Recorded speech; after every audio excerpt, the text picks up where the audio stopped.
Chernobyl disaster. In the shadow of one of humanity's greatest disasters, nature has rewritten the rules of survival. From radioactive bison weighing over a ton to swallows carrying mutated bacteria, the Chernobyl exclusion zone is home to creatures that shouldn't exist, but somehow they thrive. Today we're diving into the unsettling world of disturbing animal mutations found in Chernobyl's wasteland. Part 2. Starting off in our number 10 spot, we have voles. Voles, those tiny furry rodents that look like they could be the star in a Disney movie, have a dark secret in the Chernobyl exclusion zone. They are the victims of their own diet. These creatures love mushrooms, and unfortunately, some mushroom species in the area are excellent at soaking up radiation like sponges. The result? Voles in radioactive hotspots show alarming trends. They're less fertile, their populations are dwindling, and their tiny eyes are developing cataracts at an unnaturally high rate. These symptoms highlight just how deeply radiation works its way through the food chain, showing no mercy even to the smallest forest residents. Next, we are talking about the mutated wolves. Wolves are not just surviving, they're actually thriving in Chernobyl's ghostly forests. Not only this, but they might actually be holding a secret that could help humanity. Studies by a Princeton University team revealed that these predators possess altered immune systems, potentially making them more resistant to cancer. Blood samples showed that their DNA has adapted in very unique ways, allowing them to tolerate the radiation-filled environment. Researchers believe these wolves could offer clues to combat cancer in humans. It's quite the twist of fate that the very landscape that should have destroyed them might have transformed them into something extraordinary. Next, we are talking about swallows. Barn swallows darting through the Chernobyl exclusion zone are more than just survivors of a nuclear disaster. They're carriers of a microscopic phenomenon that defies all logic. Nestled within their bodies are bacteria that have developed an extraordinary resistance to gamma radiation. These bacterial hitchhikers, exposed to generations of radioactive stress, have adapted in ways that turn one of nature's most destructive forces into a manageable environmental factor. Researchers have observed that these bacteria not only survive in high radiation conditions, but they actually thrive, suggesting that the disaster created an evolutionary pressure cooker that selected these near indestructible microbes. These microorganisms are effectively rewriting the rules of survival at the cellular level, raising questions about the adaptability of life in extreme conditions. Could this be a blueprint for how life might evolve in radioactive environments on other planets, or in the aftermath of nuclear catastrophes elsewhere? Next, we are talking about the lynx. The Eurasian lynx, long thought extinct in Europe, has staged a surprising return in Chernobyl's exclusion zone. With humans gone, these elusive cats have reclaimed their territory, thriving in the irradiated forests. While their radioactive exposure is unknown, scientists believe their radiation levels match other animals inside of the zone. Hundreds now roam the area, a long way from the extinction that people had thought. It is very clear that Chernobyl has shown us the unexpected consequences of a nuclear disaster, and how nature has bounced back in ways that no one even thought was possible. These predators have turned Chernobyl into their sanctuary, a radioactive kingdom where humanity no longer rules. In our number 6 spot today, we have the radioactive boars.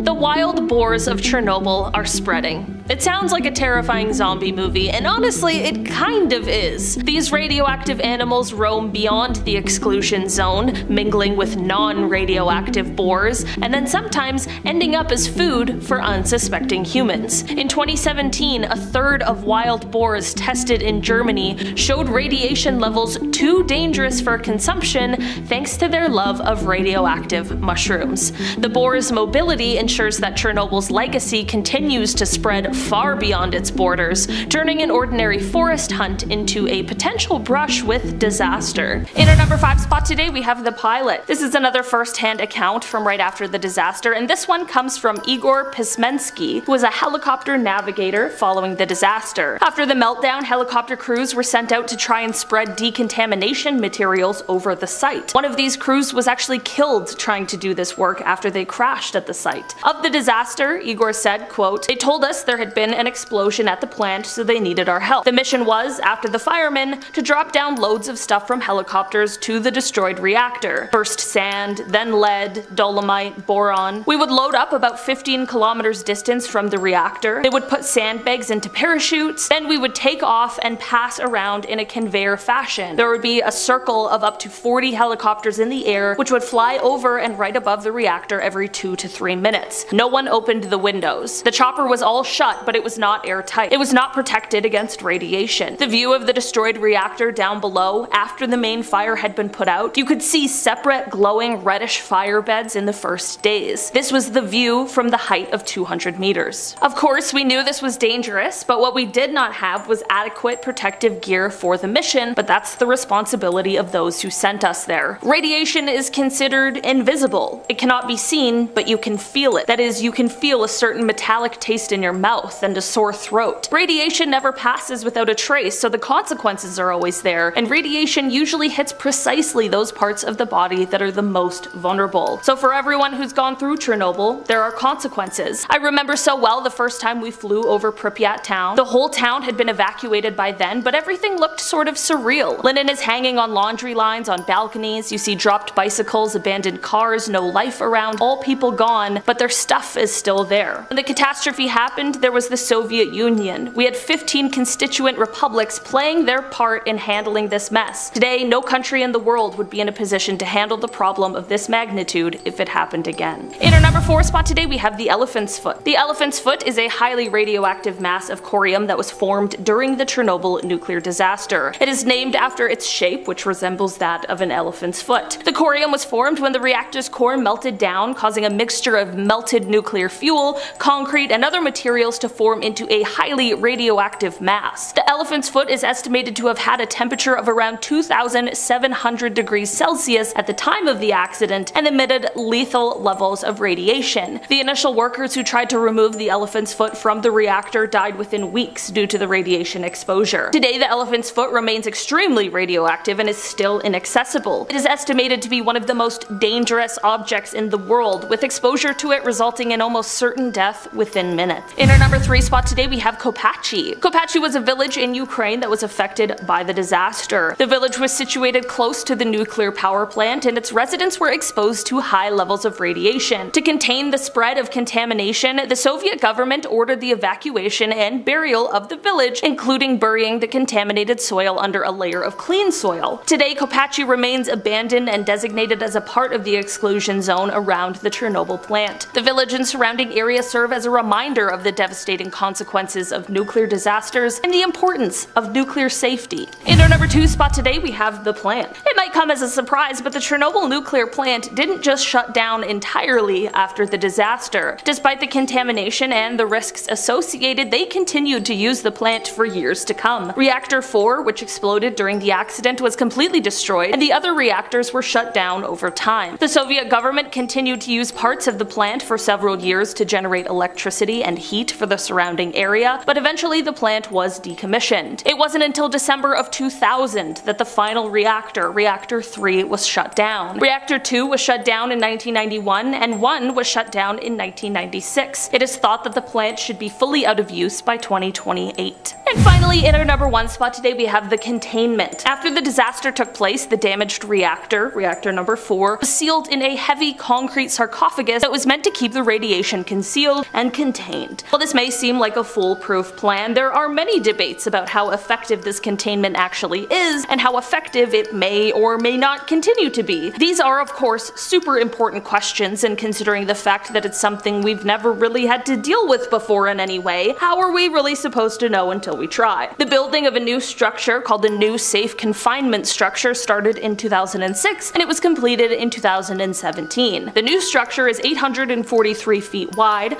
531 feet long, and 356 feet tall, and is meant to keep the reactor and its previous sarcophagus contained for at least the next 100 years. The Chernobyl exclusion zone has witnessed several forest fires over the years, which have raised significant environmental and health concerns. These fires are particularly problematic because they can remobilize radioactive elements like cesium-137, strontium-90, and plutonium, which were deposited in the the area following the Chernobyl nuclear disaster. When the vegetation in the exclusion zone contaminated by these radioactive particles burns, the smoke and ash can carry these particles over long distances, potentially spreading radiation beyond the immediate area of the fire. This phenomenon poses a considerable challenge for both environmental management and for public health. From an ecological standpoint, the redistribution of radioactive materials can affect a wide range of organisms, altering the mutation rates and impacting the health and stability of ecosystems in and around the exclusion zone. For human populations, especially those living in proximity to the exclusion zone, there is a risk of exposure to radioactive particles carried by smoke, which can have long-term health implications. The management of these fires, therefore, is not just a matter of controlling the blaze, but also involves monitoring and mitigating the spread of radioactivity, making it a very complex task for both firefighters and radiation safety experts. Next up, we have the new nuclear reactions. It's what nobody wants to hear in relation to Chernobyl. New nuclear reactions. Can't be good. The recent detection of increasing fission reactions in an inaccessible chamber of the Chernobyl nuclear power plant has raised significant concerns among scientists and safety experts. This chamber, which has remained sealed and unobserved by human or robotic means since the 1986 disaster, has shown a worrying surge in neutron emissions, a clear indicator of escalating nuclear fission activity. The primary concern for researchers is to figure out whether this escalation in nuclear activity will naturally diminish, or it will require a complex and hazardous intervention to avert a potential secondary nuclear incident. The situation is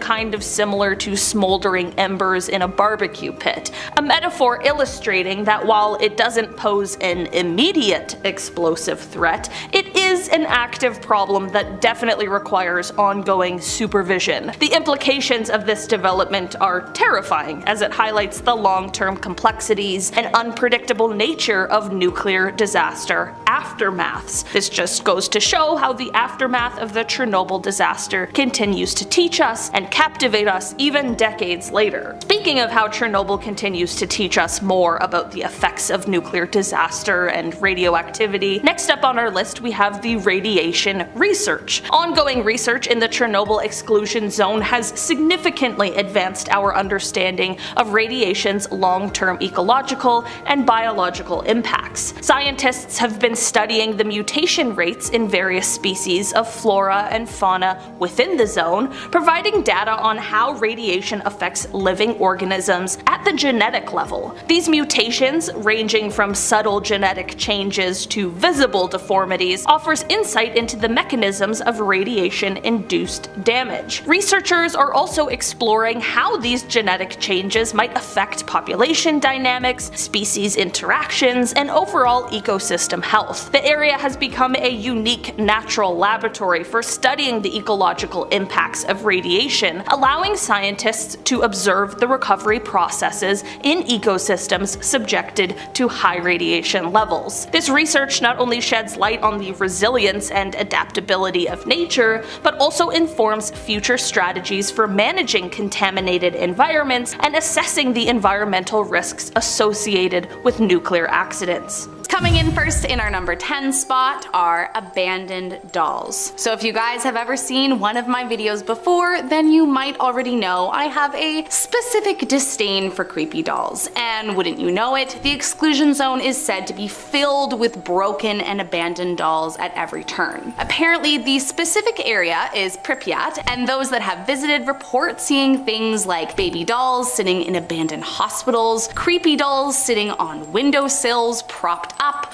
on skeletal bed frames sprawled out in piles of debris, and the most creepy of all, wearing a gas mask. Now, to be fair, there is a high possibility that while many of these toys are remnants from the actual disaster, there's definitely some tourism interference. But interference or not, many still believe the dolls are haunted. In fact, some visitors swear they've seen the dolls watch them as they walk along the grounds. So whether you are afraid of creepy evil dolls or not, broken dolls without limbs sitting in the middle of a nuclear ghost town is one of my worst nightmares. Coming in at number 9, a natural earthquake. Okay, so I'll start off by saying this might not fully be a creepy encounter, but it's definitely a strange little piece of the puzzle that I had never heard about until now. Apparently back in 1996, there had been a study to explore the possibility of an earthquake being a partial reason for the explosion of Reactor 4. However, experts quickly revealed that report had over 80 discrepancies, and so it was kind of thrown out as a theory. But the following year, in 1997, a separate group of scientists from the United Institute of the Physics of the Earth decided to revisit the study, and they came to an interesting conclusion. So as they reported, the night of April 25th, 1986, which was the night prior to the disaster, 3 nearby geological stations recorded a relatively weak seismic event. Now, normally this probably wouldn't be cause for concern, but according to the study, the earthquake, albeit small, is thought to have occurred a mere 16 seconds prior to the explosion, and could have potentially caused an issue with the proper insertion of the graphite rods designed to protect the reactor, as the facility lacked proper protection from seismic movement. I mean, if nothing else, it's definitely a strange little coincidence. Coming in at number 8, weaponized earthquake. Speaking of earthquakes, inside the Chernobyl exclusion zone, there is apparently also some evidence that tectonic weapons were being researched and developed in the Soviet Union at the time. Now, to be clear, it's not known if these weapons were actually ever deployed, but there are some theories out there that suggest that a weaponized earthquake might not be as far-fetched as it sounds. On May 30th, 1992, Pravda, which was the former official newspaper of the Soviet Union, reported that a geophysical or tectonic weapon was actually developed in the USSR despite the UN convention. Pravda, which was the former official newspaper of the Soviet Union, reported that a geophysical or tectonic weapon was actually developed in the USSR despite the UN convention. Now, of course, many higher-ups denied this, but some are sure that they saw it with their own eyes. I mean, it is an interesting theory and definitely makes you wonder what could have been going on behind closed doors. Coming in at number 7, faked photography. So believe it or not, Chernobyl is actually a pretty big tourist destination spot. And along with any tourist destination comes many photos. Now, there are some pretty famous photos that we associate with the abandoned area. However, according to photographer Darman Richter, a lot of these photos we see aren't actually authentic, but rather a facade created to make money off those who love dark tourism. Richter, who visited Pripyat for his own photography, said the city was desolate in many ways and still very dangerous. However, a lot of the chilling photos that have become famous online have been manufactured by photographers looking to create the perfect horror shot. Quote, "I observed countless instances of tourists moving these artifacts around or repositioning furniture for a better shot." He then says, quote, "I watched a photographer arrange stuffed bears and little dolls so that they sat in line along the edge of a bare metal framed bed." I mean, it's no secret that we live in a very curated world where everyone is posting their best moments, but something about trying to curate a disaster zone is definitely a very strange thing to think about. Coming in at number 6, immortality seekers. On a little island in Greece called Gavdos, there is an unsuspecting group of 7 Russian scientists who have created a commune and set out for the impossible, immortality. Apparently their founder, Andrei, had been exposed to high amounts of radiation after a voluntary trip to Chernobyl shortly after the blast. Andrei was, of course, advised to go to a clinic in Moscow for treatment. However, believing it was a lost cause, he apparently decided to settle in a small village and live out the rest of his life there. But this is where it gets a little strange. He lived. Now, this is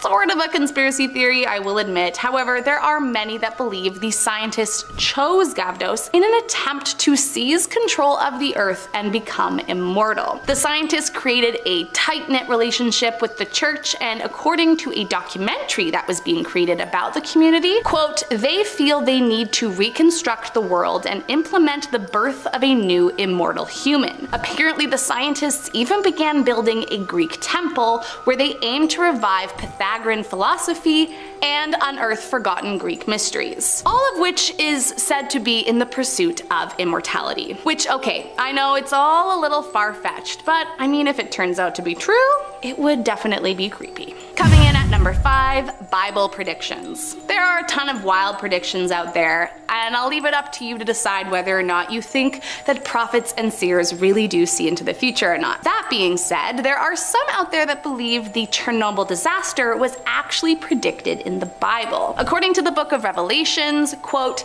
"And the third angel sounded the trumpet, and a great star fell from heaven, burning as it were a torch, and it fell on the third part of the rivers and upon the fountains of waters. And the name of the star is called Wormwood. And the third part of the waters became wormwood, and many men died of the waters because they were made bitter." Now, at first you're probably wondering, what on earth could that have to do with Chernobyl? Well, apparently in Russian, Chernobyl is said to mean wormwood. Now, could this be a coincidence? Sure, but it is definitely a bit strange. On top of that, the fires from reactor 4 have been likened to a torch, and it's believed the third trumpet referred to the accident itself, while the bitter water had to do with radiation. So, what do you think? Was disaster predicted in the Bible? Coming in at number 4, mutated farm animals. At first it might sound like something from a science fiction novel, but according to ThoughtCo, just after the disaster, and again in 1989 to 1990, there was a huge spike in malformed farm animals. Many believe this phenomenon coincides with a failure of the sarcophagus, which was a concrete tomb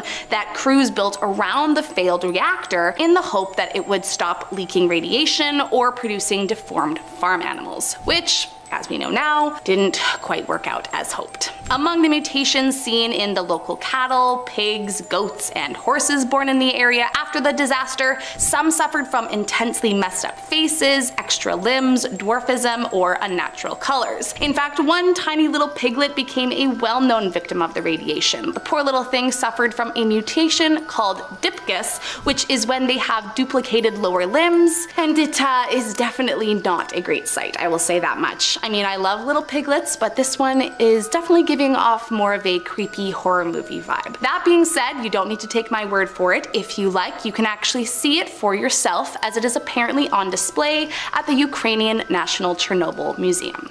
Coming in at number 3, graffiti. While you might think that most people would try to stay as far away as possible from nuclear disaster zones, there are a ton of people that sneak into the exclusion zone all the time. In particular, a group of graffiti artists who left behind some eerie art all over Pripyat, painted to appear as permanent shadows, assumingly like the actual ones left on the buildings in Hiroshima after their respective nuclear attack. Creepy black silhouettes adorn the abandoned city, creeping out everyone who sees them. In one room, a little girl with bows in her pigtails reaches for a light switch, while outside, a boy pulls a toy truck toward the corner of a building. On other walls, the figures appear to dance, and in a separate section, 3 young people are jumping, or as some speculate, floating, holding onto each other in terror. Those that have seen them in person say they're incredibly eerie and haunting, and some have even ventured to say that the spirits of the lost souls could live inside the walls, haunting the tourists who walk past. Coming in at number 2, aliens. There are definitely tons of theories surrounding alien involvement in the Chernobyl disaster, and while most theories are actually on the more positive side, with witnesses claiming they saw aliens stopping the disaster from getting worse, one witness, Mikhail Veritsky, had a slightly different experience. Quote, "I and other people from my team went to the site of the blast at night. We saw a ball of fire, and it was slowly flying in the sky. I think the ball was 6 or 8 meters in diameter. Then we saw 2 rays of crimson light stretching towards the 4th unit. The object was some 300 meters from the reactor. The event lasted for about 3 minutes. The lights of the object went out and it flew away in the northwestern direction." Now, the question here is, was the alien a part of the other group that people say were here to save the planet? Or were they some kind of rival that was interfering and making matters worse? I mean, honestly, I haven't one sweet clue, but any alleged UFO site is spooky in my books. And last Last up today in our number 1 spot, the ghosts. Considering that Chernobyl was the location of many deaths, it's not a huge shock that many claim to have witnessed ghosts roaming around the abandoned grounds. But one story in particular really sent shivers down my spine. Andrei Karsukov, a nuclear physicist, was visiting the area back in 1997 and says one morning he arrived at 7:30 and headed over to the number 4 reactor sarcophagus to measure radiation, where the infamous explosion had occurred. Obviously, he was not allowed inside due to the radiation, but as he was taking readings of the radiation from outside, he says he began hearing someone screaming for help from the inside. Quote, "I ran upstairs to tell someone, but they said that when I entered the reactor control room, I was the first person to open that door in 3 years. And the only way to get inside the old reactor is through the doors I came in through. If someone had gone inside the reactor when I was not looking, they would have tripped an alarm that goes off when the reactor door is opened mechanically." He went on to explain that the reactor door also requires a password and a handprint, yet he swore he heard someone screaming for help. Then later that evening, as they were eating, he noticed a floodlight turn on, which should have been impossible since there was no way anyone could be inside. Apparently his colleague tried to ease his suspicions by saying it could have been a power surge, but just as his colleague said that, the light snapped off, as if someone was inside listening to their conversation the whole time. Starting off this list in our number 10 spot, we have the reactor visit. This is a story that was told by a nuclear physicist from New York, Andrei Karsukov, and he told this story after he visited Chernobyl in 1997. During this visit, he went to the power station around 7:30 a.m. and he went into what was left of reactor number 4. This is where the explosion occurred. He began to take some radiation level readings, but suddenly he began to hear someone scream. He said, quote, "I ran upstairs to tell someone, but they said that when I entered the reactor control room, I was the first person to open that door in 3 years, and the only way to get inside the old reactor is through the doors I came in through. If someone had gone inside the reactor when I was not looking, they would have tripped an alarm that goes off when the reactor door is opened mechanically. The reactor door requires a password and a handprint, yet someone or something was inside." Later that evening, as we were eating dinner outside the building by the river next to the plant, a floodlight turned on in the room of the installation. There was no way anyone could be inside. As we ate, we figured there was a power surge or something. Then, just as my colleague said that, the light turned off. Maybe the reactor itself is now haunted by the souls who lost their lives as a result of the meltdown. In our number 9 spot today, we have the Chernobyl ghosts. While you can visit certain parts of Chernobyl today that have been deemed safe, taking a trip may not be for everyone, or perhaps it's too far, or whatever 100 reasons there are for not visiting the site. But with the technology we have now, there's another way you can visit the site, and that is through trusty old Google Maps. Many internet people have walked through the streets of the exclusion zone, searching around, seeing what photos Google Maps holds. But with those virtual tours comes something that is absolutely terrifying people, and that is the apparent sightings of what is referred to as the ghosts of Chernobyl. People have reported seeing shadowy figures, sometimes even faces in the abandoned buildings left in the exclusion zone, and I have to admit, some of the screenshots I've seen are pretty terrifying.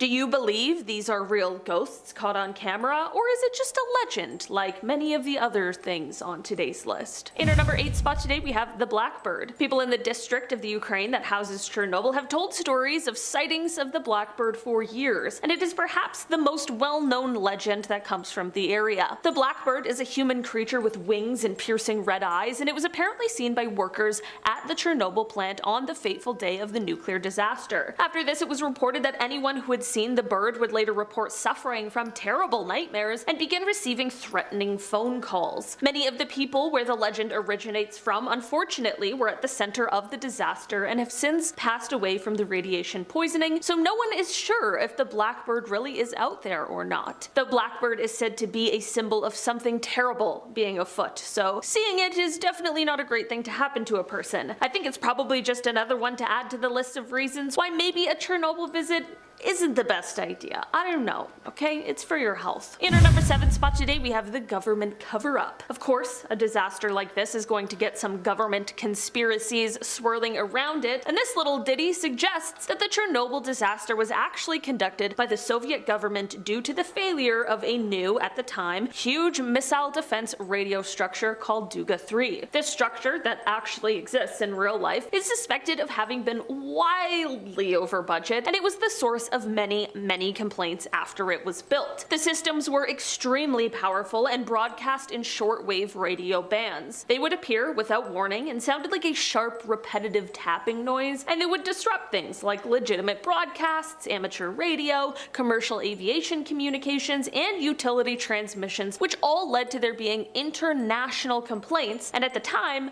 people didn't know what it was. This strange noise actually would go on to gain the tower the nickname Woodpecker for an idea of what the sound sounded like. Because of the fact that people didn't know where the sound was coming from, it led them to think that this signal was actually being used for things such as Soviet mind control or weather control experiments. So the story suggests that in order to eliminate it, the nearby Chernobyl facility was allowed to go into meltdown. It seems like they probably could have done something much less lethal and much less damaging, so I'm not exactly sure how true this one could possibly be, but there are definitely people out there who believe it. In our number 2 spot today, we have the Chernobyl zombies. This little legend that comes from within the exclusion zone claims that after the Chernobyl disaster, we of course know that unfortunately people lost their lives, but what happened if those who did then became the undead? We're obviously talking about zombies here. There are plenty of legends that suggest the exclusion zone isn't dangerous and off limits because of the toxic radiation, but actually because there are brain-eating zombies wandering the area. I mean, I personally have never received a lethal dose of radiation, so I cannot confirm nor deny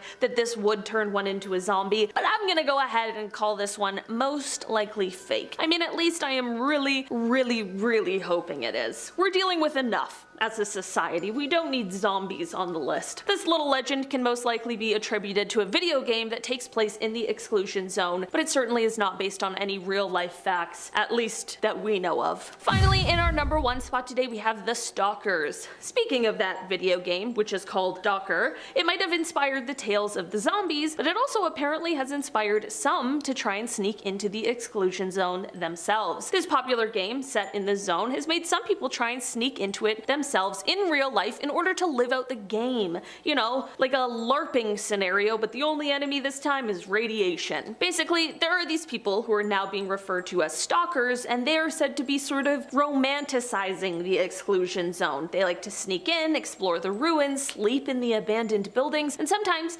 even bring in a device to show them how much radiation they're being exposed to, which is pretty frightening. Despite these dangerous explorers sharing their nickname with the video game, however, the name actually comes from characters in the novel Roadside Picnic, which was turned into a classic Soviet film entitled Stalker, directed by Andrei Tarkovsky. The term stalker is meant to refer to thieves who sneak into places that are harboring lethal secrets. Some even tried to tempt fate even more by doing things like eating fruit that they found growing in the zone. Because of the fact that this place is meant to be off limits, many of those sneaking in here who consider themselves stalkers wear things like paramilitary gear, they wear gas masks, balaclavas, and other things to cover their face. All in all, it's very dangerous and also very unsettling. To kick things off with a ghost story told by a nuclear physicist named Andrei Khrushchev after he visited Pripyat in 1997. He toured the number 4 reactor sarcophagus where the explosion had taken place. He was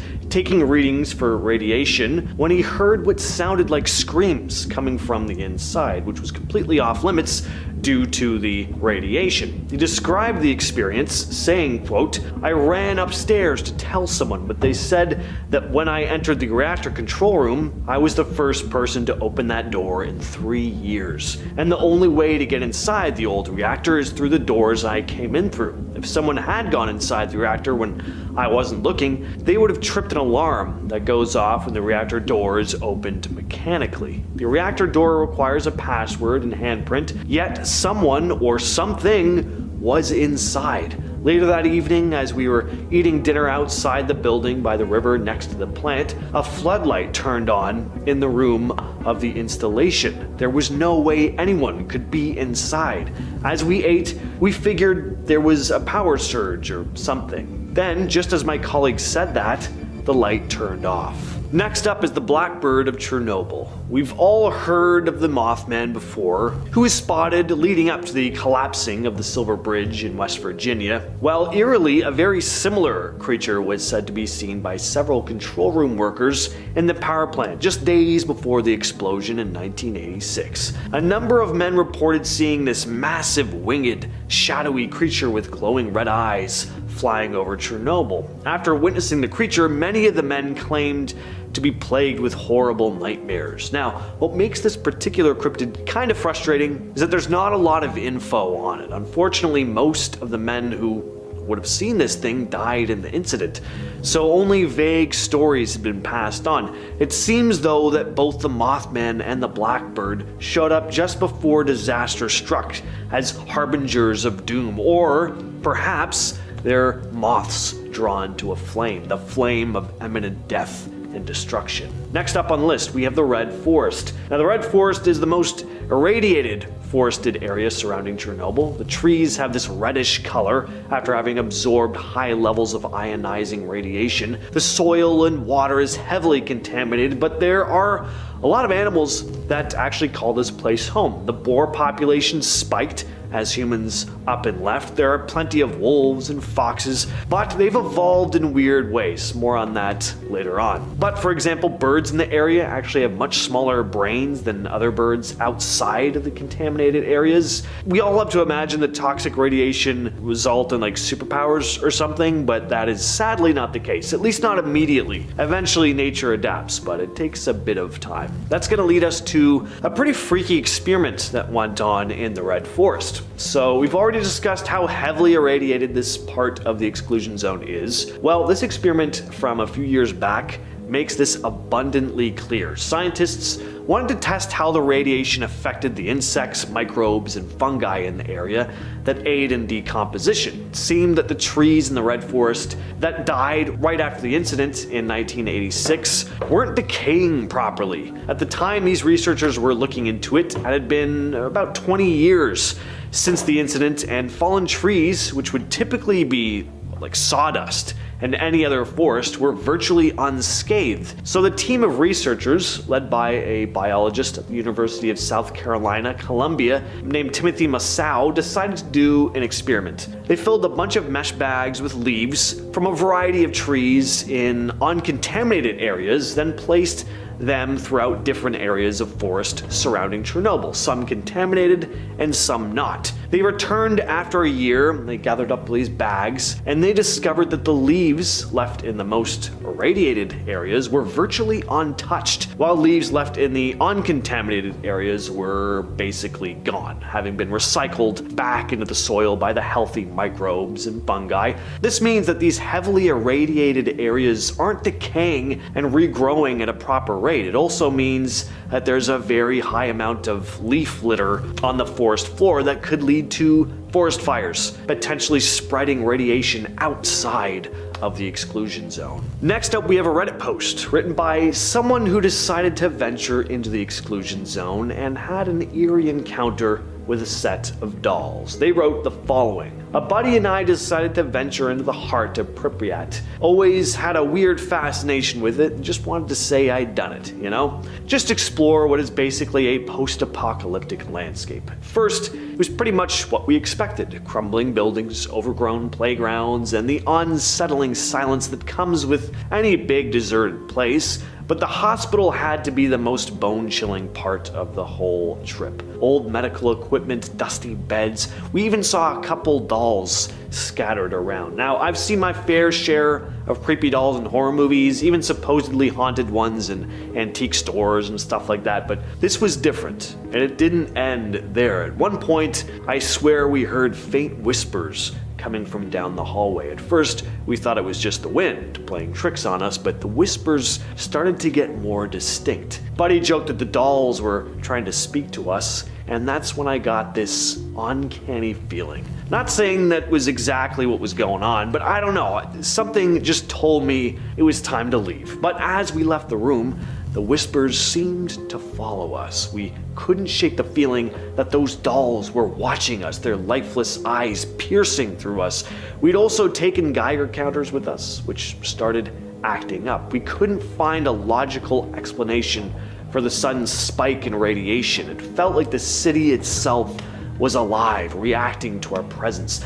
I can't quite put my finger on it, but something about that room and those dolls left us with such an uneasy feeling. Alright, we've all heard about the mutated animals in Pripyat, so let's talk about some specific ones, like the dogs. A recent study was done to see if there were differences between the wild dogs living close to the Chernobyl power plant and dogs living outside of the exclusion zone. Scientists from the University of South Carolina and the National Human Genome Research Institute decided to study 302 of these wild dogs, and the research is still in its early stages, but it seems as if these dogs may be thriving in the harsh environment. After the Chernobyl nuclear reactor exploded, everyone was evacuated, but many pets, including of course dogs, were left behind. There are now thousands of feral dogs living in the surrounding area, so they've been able to reproduce, unlike some animals in the area who seem to have been hindered when it comes to reproduction, like bees, for example. It could be that these feral dogs have built up resistances to the radiation, growing to be more immune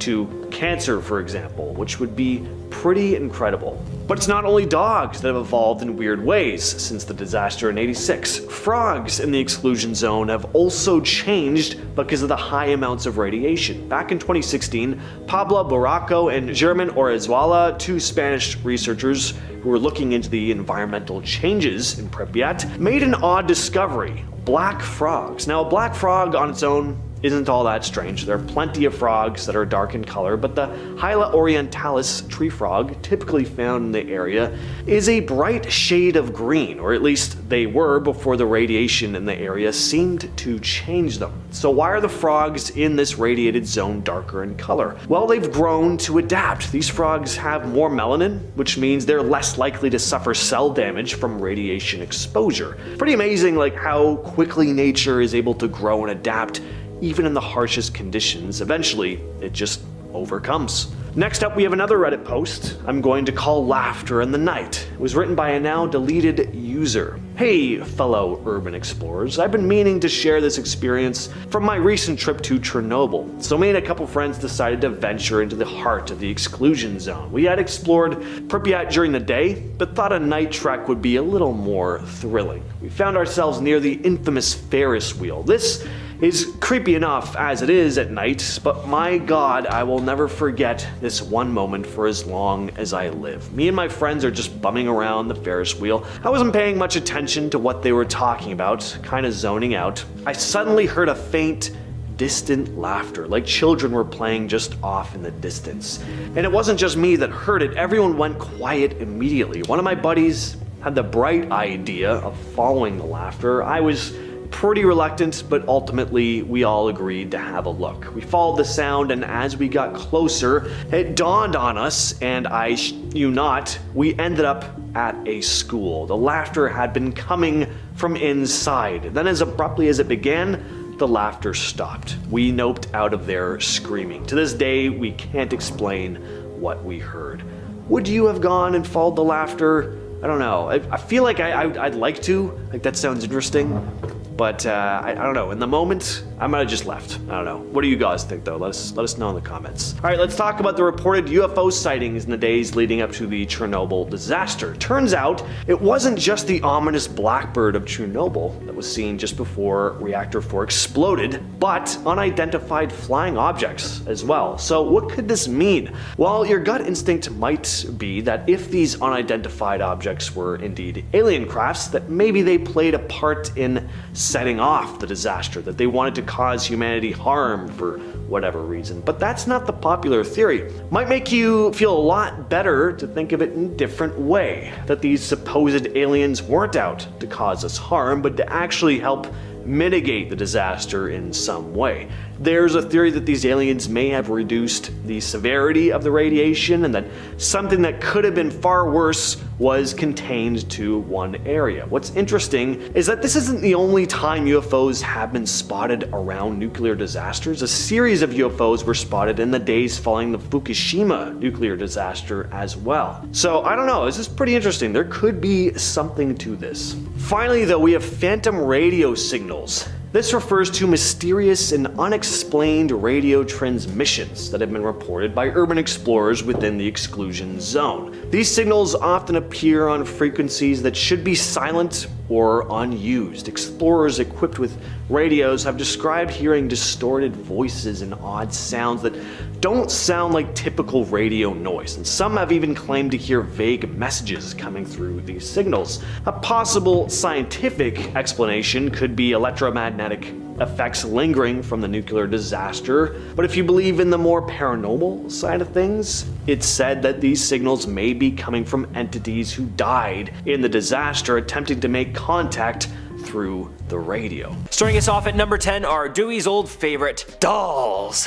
Remember this one? Yeah, so in case you missed a few of our other Chernobyl videos, there are large piles of creepy, most likely possessed, burned up, radioactive dolls everywhere. Where are they coming from? Well, odds are most of these are actually coming from tourists and people looking to grab that one spooky and scary pic for the gram, but no one knows how this all came to be. It's hard to know if this started from actual dolls that witnessed the explosion or if someone just had the bright idea one day to start adding messed up dolls all over the exclusion zone. In the end, we will never know because unless you are a regular there at the exclusion zone, it's hard to distinguish which dolls have been there since day one and which ones are new additions. Either way, I hate all of it. At number 9, we have missing silver filters. Remember those pile of creepy dolls? Yeah, of course you do, it literally just freaking happened. Well, in addition to the piles of dead dolls, there are also piles of old gas masks everywhere, especially in one old school classroom. Some cheeky and hilarious, sick person even put some of these masks on dolls. Isn't that great? Anyway, what is mysterious about these gas masks is that these filters inside of all of them have been removed. And these filters contain just a small amount of silver in them, and what is most likely what happened is that looters came and took all of them. But what was done with the silver?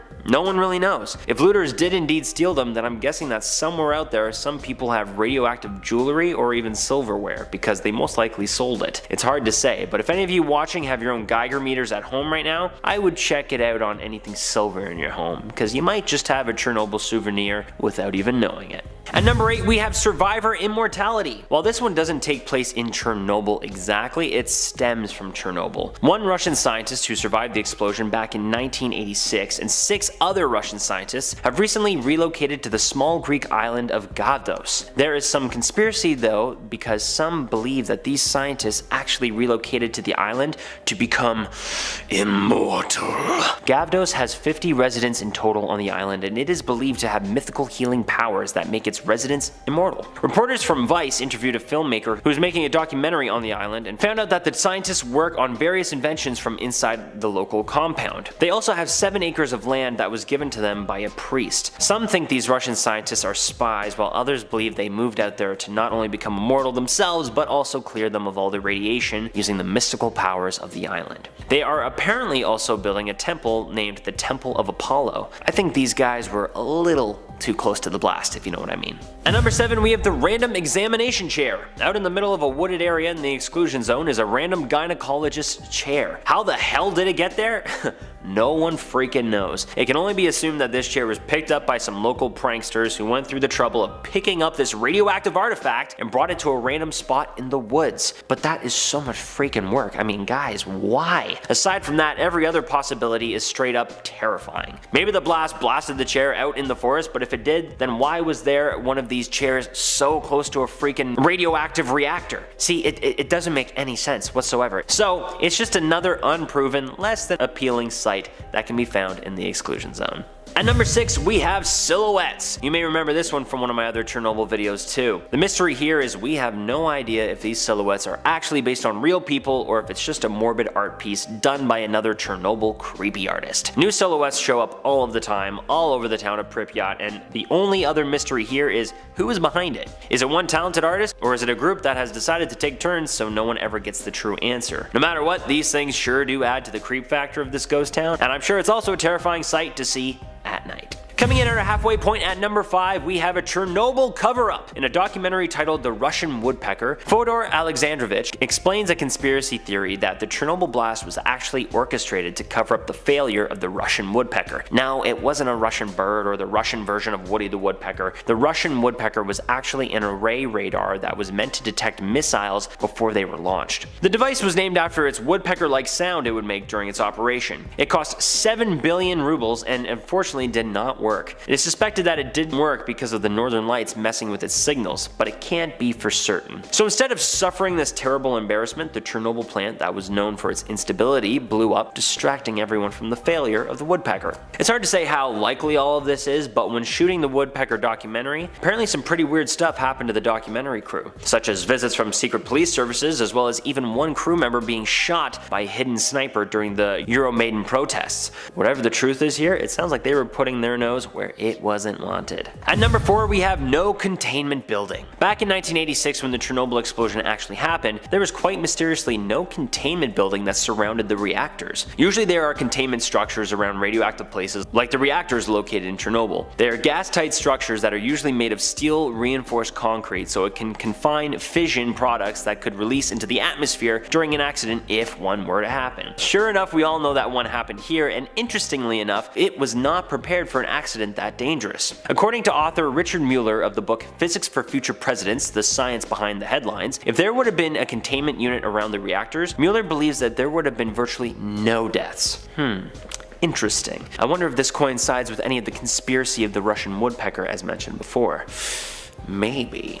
Starting us off in our top 3, at number 3 we have alien saviors. In this case they quite literally came in peace. An eyewitness by the name of Mikhail Varitsky claimed to have seen a large fireball of light hovering above the reactor on the night of the explosion. Later on September 16th in 1989, apparently there was another huge radiation leak, and it is reported that this same ball of light was seen in the exact same spot once again. Many believe it to be aliens that were actually protecting us from the radioactive blast. Some claim that the blast was nowhere near as big as what it could have been, and that these aliens actually helped absorb and clean up whatever extra radiation that they could to save us. You know me, I'm all about the alien theories, but I'm not sure about this one. I will say, many say similar events happened during the Fukushima accident as well. Oh well, aliens, if you are listening to me right now and you did help us, thank you. Now, show yourself. At number 2, we had the Blackbird of Chernobyl. In April of 1986, right before the explosion in July, many reported seeing a large creature that looked like a blackbird flying around Chernobyl. This creature was large with red glowing eyes and was compared to America's legend, the Mothman. Why? What's so similar between a large Mothman and a large blackbird? Well, both of these creatures had large glowing red eyes, as well as both showed up right before major events. The Mothman appeared and was spotted right before the Silver Bridge collapse in Point Pleasant, West Virginia in 1967, which reportedly killed 46 people. Some survivors of the Chernobyl blast reported seeing this giant scary creature fly away from the reactor after the blast. Many believe that this bird was a paranormal entity that was a harbinger of terrible things to come. Others believe it was just a large stork. I don't know what to believe here, but the idea of a giant paranormal creature that is similar to the one that was seen in the US 20 years before gives me goosebumps in the best way possible. I love monster and ghost lore, which is what brings us to our number 1 spot. And finally, coming in at number 1, we have my favorite, ghosts. That's right, not just named a ghost town because it's abandoned, but also because there are many different spirits that are said to be found here. Andrei Karsukov, a nuclear physicist from New York, told one story after his visit to the area back in 1997. Karsukov reports that he went to the power station one day at 7:30 a.m. and visited the number 4 reactor in the sarcophagus. You know, the big containment unit structure that they should have had on there before the explosion? Yeah, that thing. Well, he could not go inside due to the high levels of radiation, but once he was down there, he could hear screams coming from the inside due to a fire. So what did he do? He ran upstairs to the control room to get help, and once he barged open the door, he was told that he was the first person to open that door in 3 years. He was also told that the only way in was where he was, and if someone came in after him, they would have tripped the alarm. Starting off this countdown, we have the sarcophagus. Basically, this is a massive steel and concrete structure that covers the Chernobyl power plant. It was designed to help contain the radiation. The construction of the structure lasted for 206 days, and those working on it had to work in shifts of no more than 7 minutes. Any more time spent near the reactors would have killed them. But still, they did sacrifice their lives building this because thousands of workers still died from exposure to the radiation. Those that survived got severely ill, and majority of them developed cancer. Nowadays, the sarcophagus is still there, but it's beginning to crumble. In 2019, they were in the process of dismantling it because it was going to collapse. So a new one is currently being installed. That's probably the scariest thing in Chernobyl because of how deadly the building it's containing is. Coming in at number 9, we have the gas masks. And if you guys are liking this video or want to see part 3, then smash that like button. Chernobyl already looks like the place where an apocalypse occurred. Buildings are completely abandoned, run down, and overgrown with nature. What doesn't help is the piles upon piles of gas masks scattered all throughout Chernobyl. This really adds to the eeriness of this place. And again, makes it look like a place where a zombie or alien takeover occurred. In fact, there is one room inside a school which is just completely filled with child-sized gas masks. It's very creepy, but also sad. Like, imagine how frightened the young children were when this happened. The gas masks found there are just a sad reminder of the horrors that took place there when the reactor exploded. Moving on to number 8, we have the rotting toys. Littered all throughout the city are toys or personal belongings people had to leave behind. The saddest thing to see are pictures of children's toys left behind. Like, I just think that was probably someone's favorite little dolly. Go anywhere there and you'll find items scattered everywhere, now broken and covered in filth. Like, imagine you're rushed out of your home and have to leave behind all your personal belongings. That must have been so hard. I can't imagine how everyone must have felt. It's really depressing to think about. Moving on at number 7, we have the examination chair. So this one is pretty strange, but somehow a gynecologist examination chair ended up in the middle of the woods outside of a hospital. Not only is that super weird, but it's also super creepy. It's all rusted and beat up and looks like an old torture device. Not only that, but that means someone had to go inside the abandoned hospital, find that chair, and then carry it all the way back down and into the woods. I got a lot of questions. Why would someone do this? And how long did it take them to do this? And again, why would someone do this? Either way, it makes for a very spooky encounter. Moving on at number 6, we have the abandoned cooling tower. A partially constructed cooling tower can be found at the Chernobyl nuclear power plant. They were built to evaporate the cooling water from the 2 new reactors. Sadly, they were never completed. Now, these things are massive. The diameter was over 120 meters and it stands at 150 meters tall. Obviously, after the accident, there was no need to continue on with the construction of this, so the government just left the towers there along with everything else. Eventually, over time, nature will have its way with it and it will start to erode and crumble. It's just crazy seeing all these abandoned infrastructures. Imagine how life would have been if that explosion never happened. We're now at our 5th and halfway mark with the toxic river. There's a river that's just filled with radioactive water right near the reactor. The scariest part is, despite how toxic the water is, a bunch of aquatic life live there. In particular, giant catfish. Yes, giant catfish. A video from 2016 shows a massive catfish swimming in the water. People originally were like, oh my god, what the heck is that? It must be some sort of mutated animal. Later, it was just found out to be a giant catfish. But still, what the heck? And it's the fact that they have adapted to be able to survive in that highly toxic water. Like, that just baffles me. Not only that, but they can thrive there because the water has no higher predators. Obviously though, you're not allowed to go fishing there. Okay, I feel like that's a given, but I also feel like people would still try it, so I'm just gonna say it. Don't go fishing there. In our 4th spot, we have the jarfish. Speaking of fish, we're gonna go with this. So back in 2016, photographer and journalist Miriam Wazer took a trip to explore the ruins of Chernobyl. While inside an abandoned building, she came across something very creepy and odd. She found a bunch of fish and other specimens in jars. Why someone was collecting fish, it just baffles many. And they weren't even like proper beakers or science mason jars. No, it looked like someone emptied out their jar of pickles and then used it to store the specimen. I think it's best if those remain untouched. Like, can you imagine how stinky they would be if they were open nowadays? They would reek.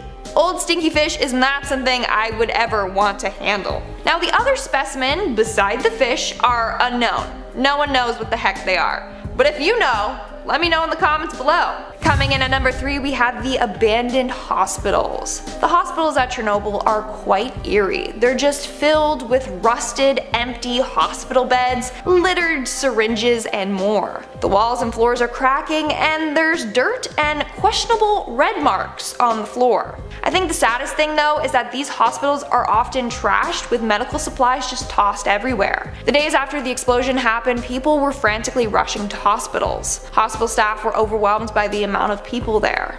This moment is still preserved in the hospitals to this day. It's pretty dark once you think about it. And at number 2 today, we have the Sad Alley. The Sad Alley, or the Alley of Memory, is an alley in the Ukraine created in memory of the villages and residents who had to flee from their homes during the disaster. Basically, it's a walkway with signs lining the sides. These signs are names of cities and villages that had to evacuate and leave everything behind. It's a way to ensure we just never forget the impact that this disaster had. It's really sad. And in our number 1 spot today, we have the radioactive spiders. Yes, you heard me correctly. Imagine if Peter Parker got bit by one of these bad guys. He'd be like a weirdly mutated Spider-Man or something like that. But anyways, the spiders in the exclusion zone are radioactive. So you definitely don't want to be bit by one. Oh wait, it gets worse. They also make radioactive webs. Yeah, you heard me, that's a thing. So you don't have to just worry about these spiders, but you have to worry about walking through their deadly webs. Like, what the heck? No thank you. Nuh-uh. I'm not a fan of spiders, but imagine radioactive ones. That sounds like it belongs in a horror movie. Radioactive, radioactive. In our number 10 spot, we have the disaster. We talk a lot about Chernobyl, but how often do we really discuss how this disaster actually happened in the first place? What actually went on that caused it? The Chernobyl nuclear disaster occurred on April 26, 1986 in Ukraine, which at the time was a part of the Soviet Union. During a routine safety test, a series of errors and design flaws led to an explosion in reactor 4 of the Chernobyl nuclear power plant. The explosion caused a massive fire that released radioactive material into the atmosphere, which was carried by wind across Ukraine, Belarus, and other parts of Europe. The disaster was caused by a combination of factors, including a flawed reactor design, a lack of safety, and human error. During the safety test, the reactor's power output dropped to dangerously low levels, leading to an attempt to restore power that resulted in a sudden surge. This caused the reactor to overheat, leading to a steam explosion that destroyed the reactor's upper structure. The accident caused immediate deaths due to the explosion, as well as long-term health effects from exposure to radiation. The Chernobyl disaster remains the worst nuclear accident in history in terms of the number of deaths and the environmental impact. It led to significant changes in nuclear safety regulations and increased awareness of the potential risks of nuclear power. In our number 9 spot today, we have the operator. This story is one that comes directly from Alexei Brius, who is a control room operator at the Chernobyl nuclear power plant, and this is his story of the day of the disaster, which starts as he was traveling on a bus to work on April 26, 1986, knowing nothing of the historic disaster that occurred just hours before. As he arrived, he thought, quote, "It looked like it would be a mass grave. I was sure that the whole night shift had died there." He continued on to say, quote, "At the moment of the explosion, I was in Pripyat in my flat. I was sleeping tightly. I didn't hear, I didn't see anything. In the morning, I was to go to work, and so I did. I knew nothing about the disaster. I just got on a bus bus and went to work. As I was coming close to the station, I saw from the bus that the block was destroyed. I always say that my hair stood on its end when I saw that. I didn't understand why me and other workers were brought there, but it turned out that there was still much work to be done. Me and my coworkers got off the bus and tried to enter the territory of the 4th block as we were supposed to.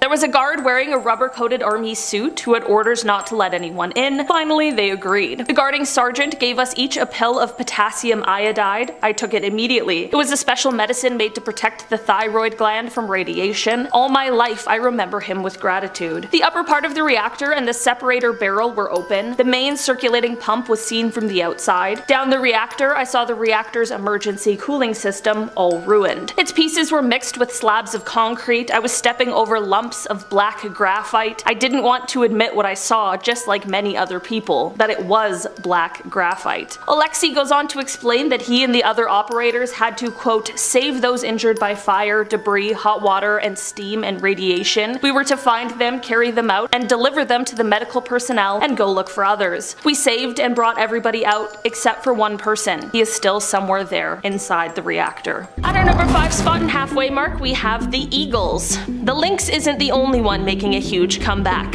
The mighty white-tailed eagles, endangered across much of Europe, are making quite the appearance in Chernobyl. These birds, perched atop abandoned watchtowers, add to the ghostly atmosphere of the exclusion zone.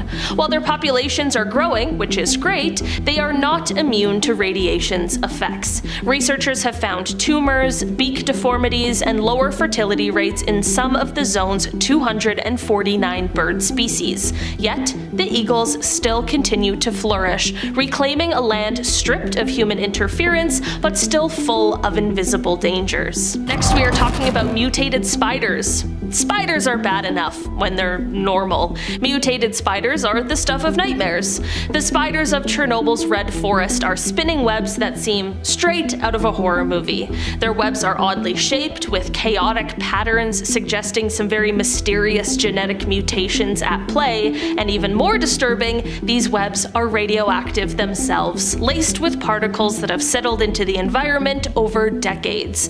The spiders and their prey live and die in these toxic traps, creating a macabre cycle of contamination that illustrates how deeply radiation has seeped into even the tiniest details of life in the zone. In our number 3 spot today, we are talking about bison.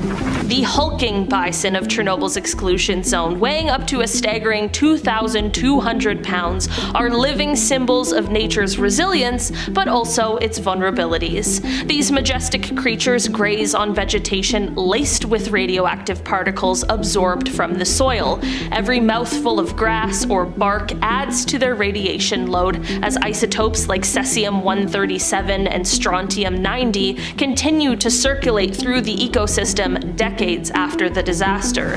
Their sheer size and strength make them nearly invincible to predators, but radiation exposure has its own invisible consequences.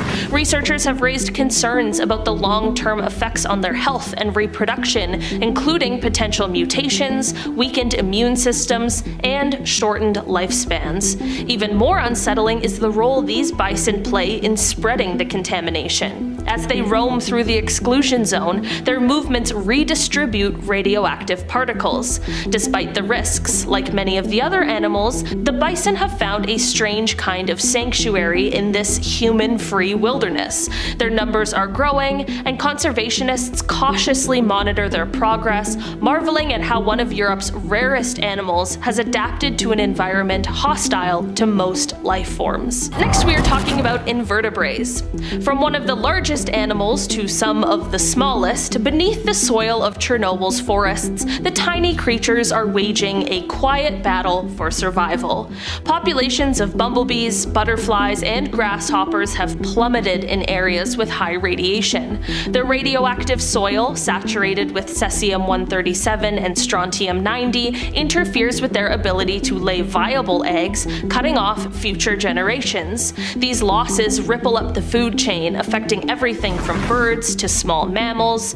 Invertebrates' decline is a reminder that radiation's most devastating impacts often begin with the smallest players in an ecosystem. And finally, to end off this list, in our number 1 spot, we are talking about fungi. For this one, we are heading right inside the heart of the reactor itself, the place where this all really started. Deep within the reactor's ruins, black fungi cling to life on the walls of the destroyed core itself. Species like Cryptococcus neoformans and Cladosporium don't just survive radiation, they actually use it as an energy source. Researchers have discovered that these fungi contain melanin, a pigment that absorbs ionizing radiation and turns it into chemical energy, much like plants use sunlight in photosynthesis. This ability, dubbed radiotropism, is as unsettling as it is fascinating, raising questions about what other life forms might adapt to survive in similarly extreme conditions. Around our halfway mark today, we have the decaying of nature. Since the Chernobyl disaster, scientists have realized something very strange with the plants in the exclusion zone. They have realized that the dead trees, plants, and leaves at the contaminated site don't decay at nearly the same rate as plants elsewhere. This is definitely weird. I mean, just thinking about it, I would have thought that the opposite would be true, that plants in the exclusion zone would decay even faster, but this is why it's good that I am not a scientist. Tim Mosow, a professor of biology at the University of South Carolina, has said, quote, "We were stepping over all these dead trees on the ground that had been killed by the initial blast. Years later, these tree trunks were in pretty good shape. If a tree had fallen in my backyard, it would be sawdust in 10 years or so." To find out what was happening, or more accurately, what wasn't happening, the research team collected hundreds of samples of leaf litter from forest floors that were not contaminated by radiation and stuffed the leaves into bags lined with pantyhose. This was to keep out insects. They then distributed these bags around the Chernobyl area and waited 9 months. The results were shocking. Samples of leaf litter that were placed in highly contaminated areas showed 40% less decomposition than samples that were placed in uncontaminated sites. The degree of decay was proportional to the degree of radioactive contamination at each site, according to the study. Now that really is just interesting. Next up on our list, we have the Sweden effect. I'm sure you might be wondering what Sweden could possibly have to do with Chernobyl, but don't fret, I'm here to tell you. The radioactive cloud from Chernobyl rode the wind over to Sweden and spit out in the form of rain. As teardrops?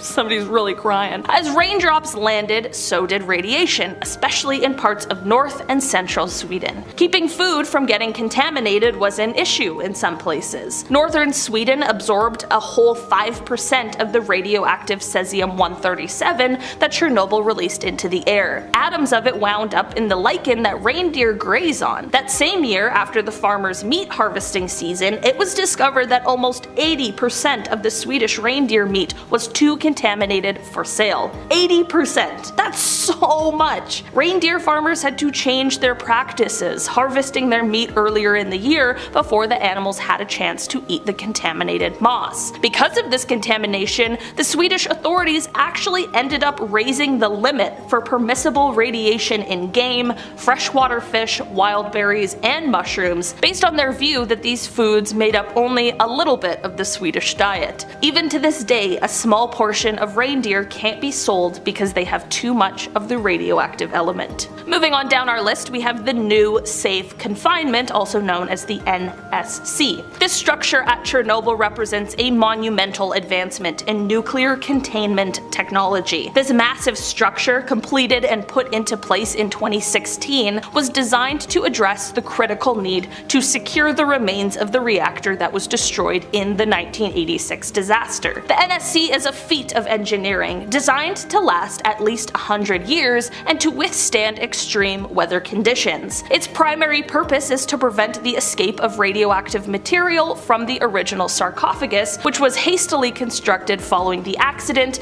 and had since deteriorated. Additionally, the NSC provides a controlled environment for the deconstruction of the reactor and the management of radioactive waste, effectively reducing the risk of further radiation leakage into the environment, which I think we can all breathe a sigh of relief for. This structure is not only a shield against the radiation, but also serves as a symbol of international cooperation, as its construction involved experts and funding from around the world. The NSC's completion marked a significant step forward in the long-term effort to contain the Chernobyl disaster's legacy and mitigate its environmental impact. Moving on our list, we have the mysterious fungi. Fungi is definitely one of the weirdest things we have on our planet. Not sure if you guys have seen that documentary, Fantastic Fungi, but that thing absolutely blew my mind. It's kind of creepy, but also truly incredible. This isn't just a love letter to mushrooms. I do have a point I'm trying to make here, and that point would be the discovery of radiotrophic fungi in the Chernobyl exclusion zone, which presents a remarkable example of life's adaptability to extreme environments. These fungi have developed a unique mechanism to harness radiation for growth. They utilize melanin, a pigment found in their cell walls, to convert gamma radiation into chemical energy. This process is somewhat similar to photosynthesis, where plants use chlorophyll to convert sunlight into energy.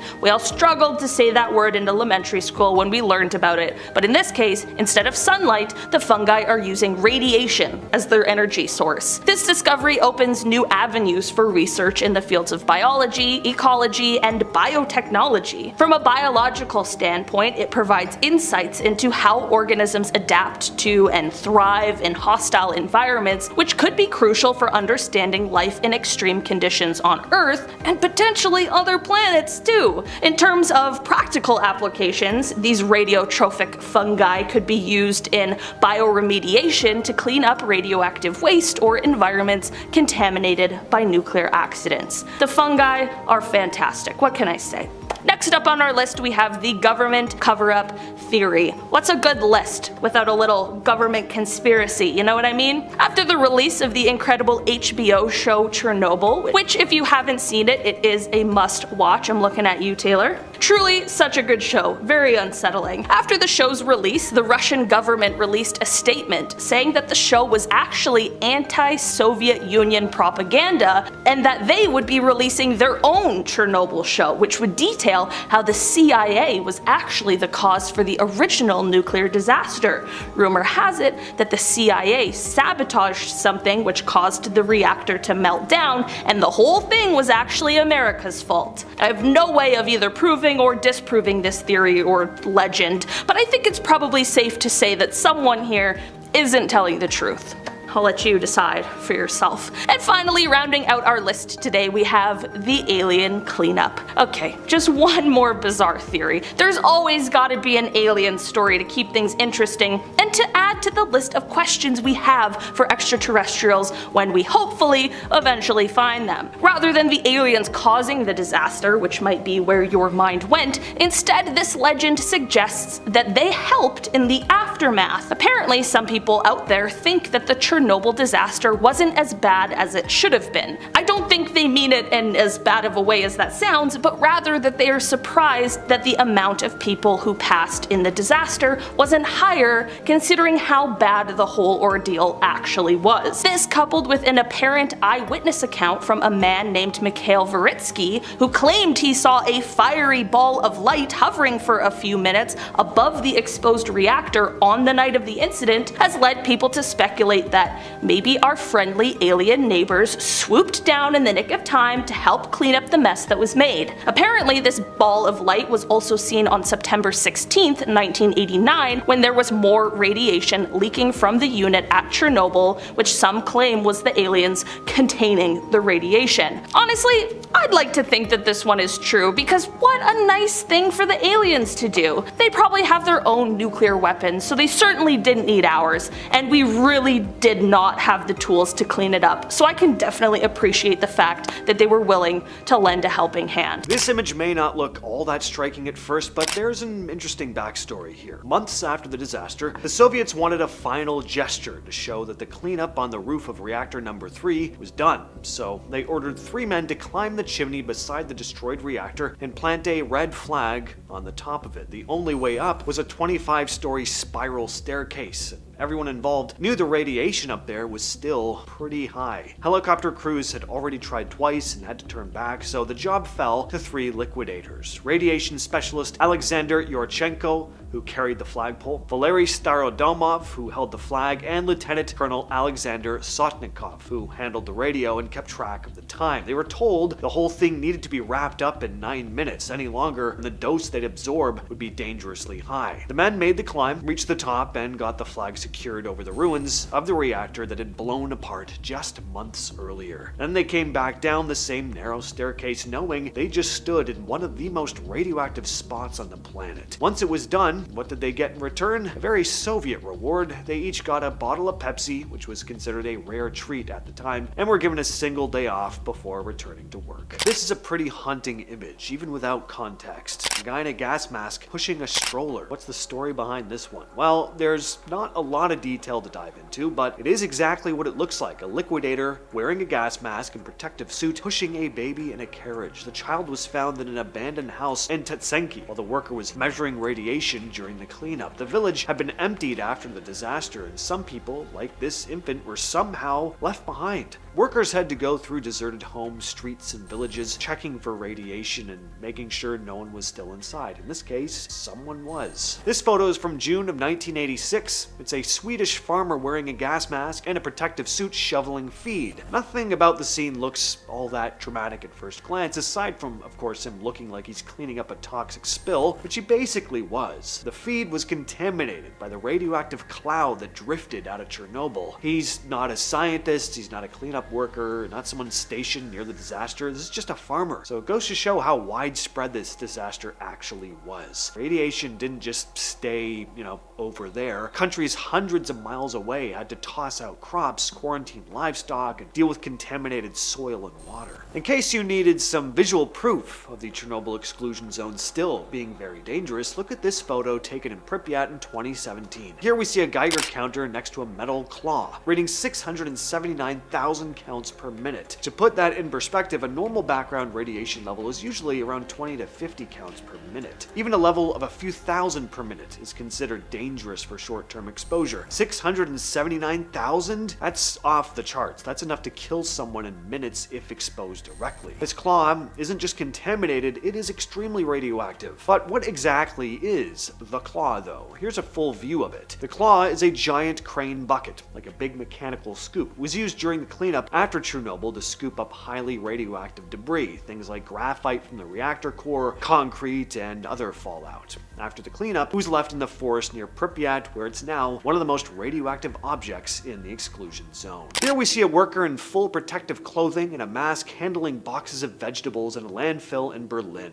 These vegetables had to be tossed because they were contaminated by radioactive fallout from Chernobyl. The crates are stacked on the ground and the workers sorting and moving them, making sure they're kept away from people. It's another photo that shows how far the disaster reached. The radioactive cloud traveled across Europe, landing on crops in other countries. Authorities had to act really fast, pulling food from stores, stopping it from being eaten, storing it in controlled landfills. Pictured here are Oksana Gaibon and Alla Kosmirka, both victims of the disaster, receiving infrared radiation treatment at the Terrera Children's Hospital in Havana, Cuba in 1994. Doctors experimented with infrared lamps to treat radiation burns on Chernobyl victims. The idea was to help damaged skin heal faster using heat and light to, in theory, help stimulate blood flow and tissue repair. It was not a standard treatment, and it wasn't really proved to actually help anything. Doctors were just kind of trying anything they could. Most care focused on preventing infections, treating burns with dressings and medications, and in severe cases, bone marrow transplants. Along the Pripyat River, a whole line of boats was left behind after the evacuation. Some were small ferries that moved workers back and forth to the plant. Others were service boats used for hauling equipment or fuel. When the fallout hit, the boats were already exposed, so they were basically written off. There was no point trying to save them. They were contaminated, and the priority was, of course, clearing people, not equipment. So over time, they just sat rotting. Some stayed tied to their docks until the ropes gave way. Others drifted a little, got stuck in mud, or sank just enough that only the top half still sits above the water. You can walk along the shoreline and see them rusting in different stages, peeling paint, collapsed decks, broken windows, metal flaking off. One of the most recognizable is a sightseeing boat that used to take people on little cruises along the river. Now it's just sitting there, tilted on its side, slowly falling apart. apart. And these eerie images are what are often called shadow people. You can find these black silhouettes painted all over the exclusion zone, on walls, stairwells, doorways. They were added years after the evacuation by artists visiting the site. The shapes show kids, adults, and workers,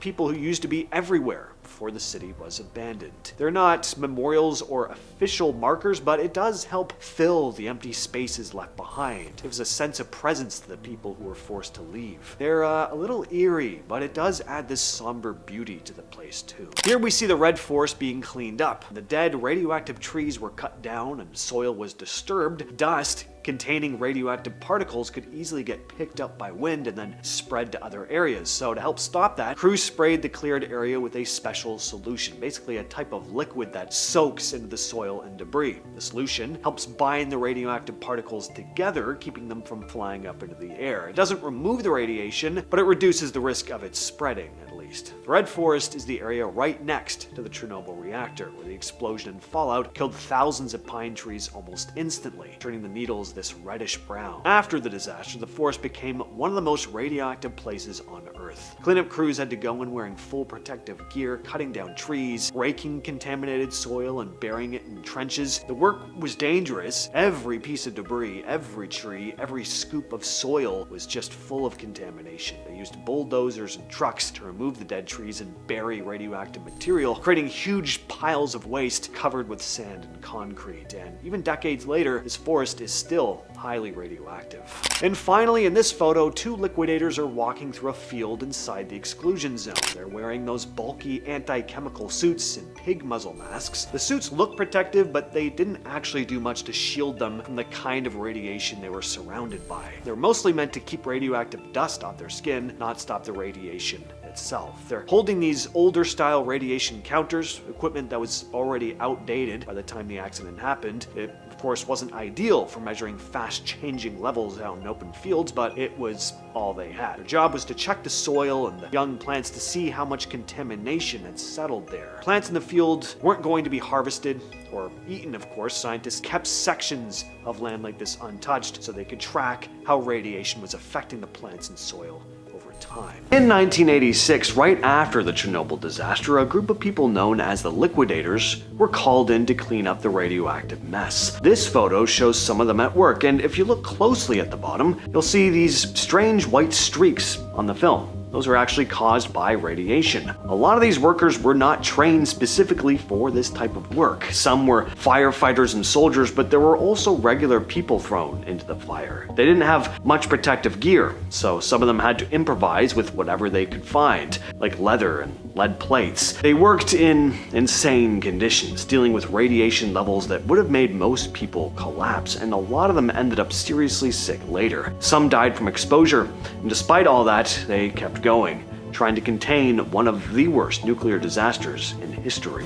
This photo shows one of the most infamous spots inside Chernobyl, the Elephant's Foot. Right after the 1986 explosion, a lot of the molten reactor core sank beneath the plant, and what formed was this massive wrinkled blob of radioactive sludge made from melted fuel, metal, sand, and concrete. It got its name because, as you can probably tell, it kind of looks like the thick, wrinkly skin of an elephant. Back when it first formed, it was insanely deadly. Just standing nearby for a few minutes would kill you. To even get a picture, people had to bounce cameras off mirrors so no one had to actually get too close. The heat was so intense it was literally burning through the floors beneath it. Nowadays it's cooled down and isn't instantly lethal, but it's still one of the most radioactive things on planet Earth, sealed off deep in the plant. What you're looking at here is a black fungus that's been growing in various parts of Chernobyl. It grows toward radiation. The fungus is called, let me see if I can pronounce this right, Cladosporium sphaerospermum. This is a photo of it spreading on the walls of the reactor's damaged areas. It contains melanin, the same pigment that gives human skin its color, but in this case, it seems to help the fungus feed on radiation. It's almost like it's photosynthesizing, except instead of sunlight, it's using deadly gamma rays to grow. Experiments have shown that the fungus actually grows faster when exposed to radiation. Most life would die instantly in that environment, but this stuff is growing just fine. Scientists are now looking at it as a potential tool for radiation protection, maybe even for astronauts on long space missions where radiation is, of course, a huge problem. This is a comparison between what frogs are supposed to look like in the forest of Chernobyl and what they look like now. Parts of Chernobyl, scientists discovered something really unusual: eastern tree frogs with completely black skin. Normally these frogs are green or maybe brownish, but in radioactive zones a lot of them had turned jet black, a condition called melanism. Researchers think the frogs are producing extra melanin to protect themselves from harmful UV rays or even radiation. They're still not entirely sure whether radiation triggered genetic changes or just made the frogs crank out more melanin, but it's obvious the disaster played a role. Some of the most haunting images of worn-down abandoned places you'll ever see have been taken in Pripyat. The amusement park is probably the most famous. It never actually opened. It was scheduled to launch just days after the Chernobyl disaster, so no one ever got to actually use it.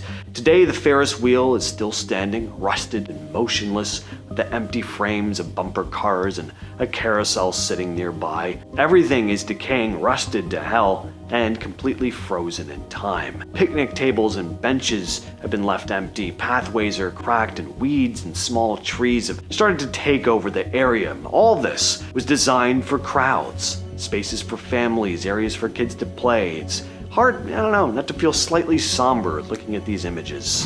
One of the biggest weapons the Soviet Union used after the explosion was propaganda. When radiation alarms started going off in Sweden and other countries, the Soviet government went on TV and said basically nothing had happened. Newspapers ran tiny, vague blurbs about it that didn't even mention the word explosion. On April 28th, 2 days after the blast, Soviet news finally admitted that there was an accident, but described it like a minor fire instead of, the worst nuclear disaster in history. At the same time, state-controlled media was pumping out stories about all the awesome stuff the Soviets were accomplishing: sports wins, farming statistics, anything to distract from Chernobyl. Even when they couldn't hide it anymore, the language was carefully watered down. Instead of saying thousands exposed to radiation, this is really bad, people will be talking about this for the next several decades, they'd be like, it's no big deal, measures are being taken. Ordinary people living hundreds of miles away had no idea they were eating radioactive food and breathing fallout because the news refused to acknowledge how bad it was. Meanwhile,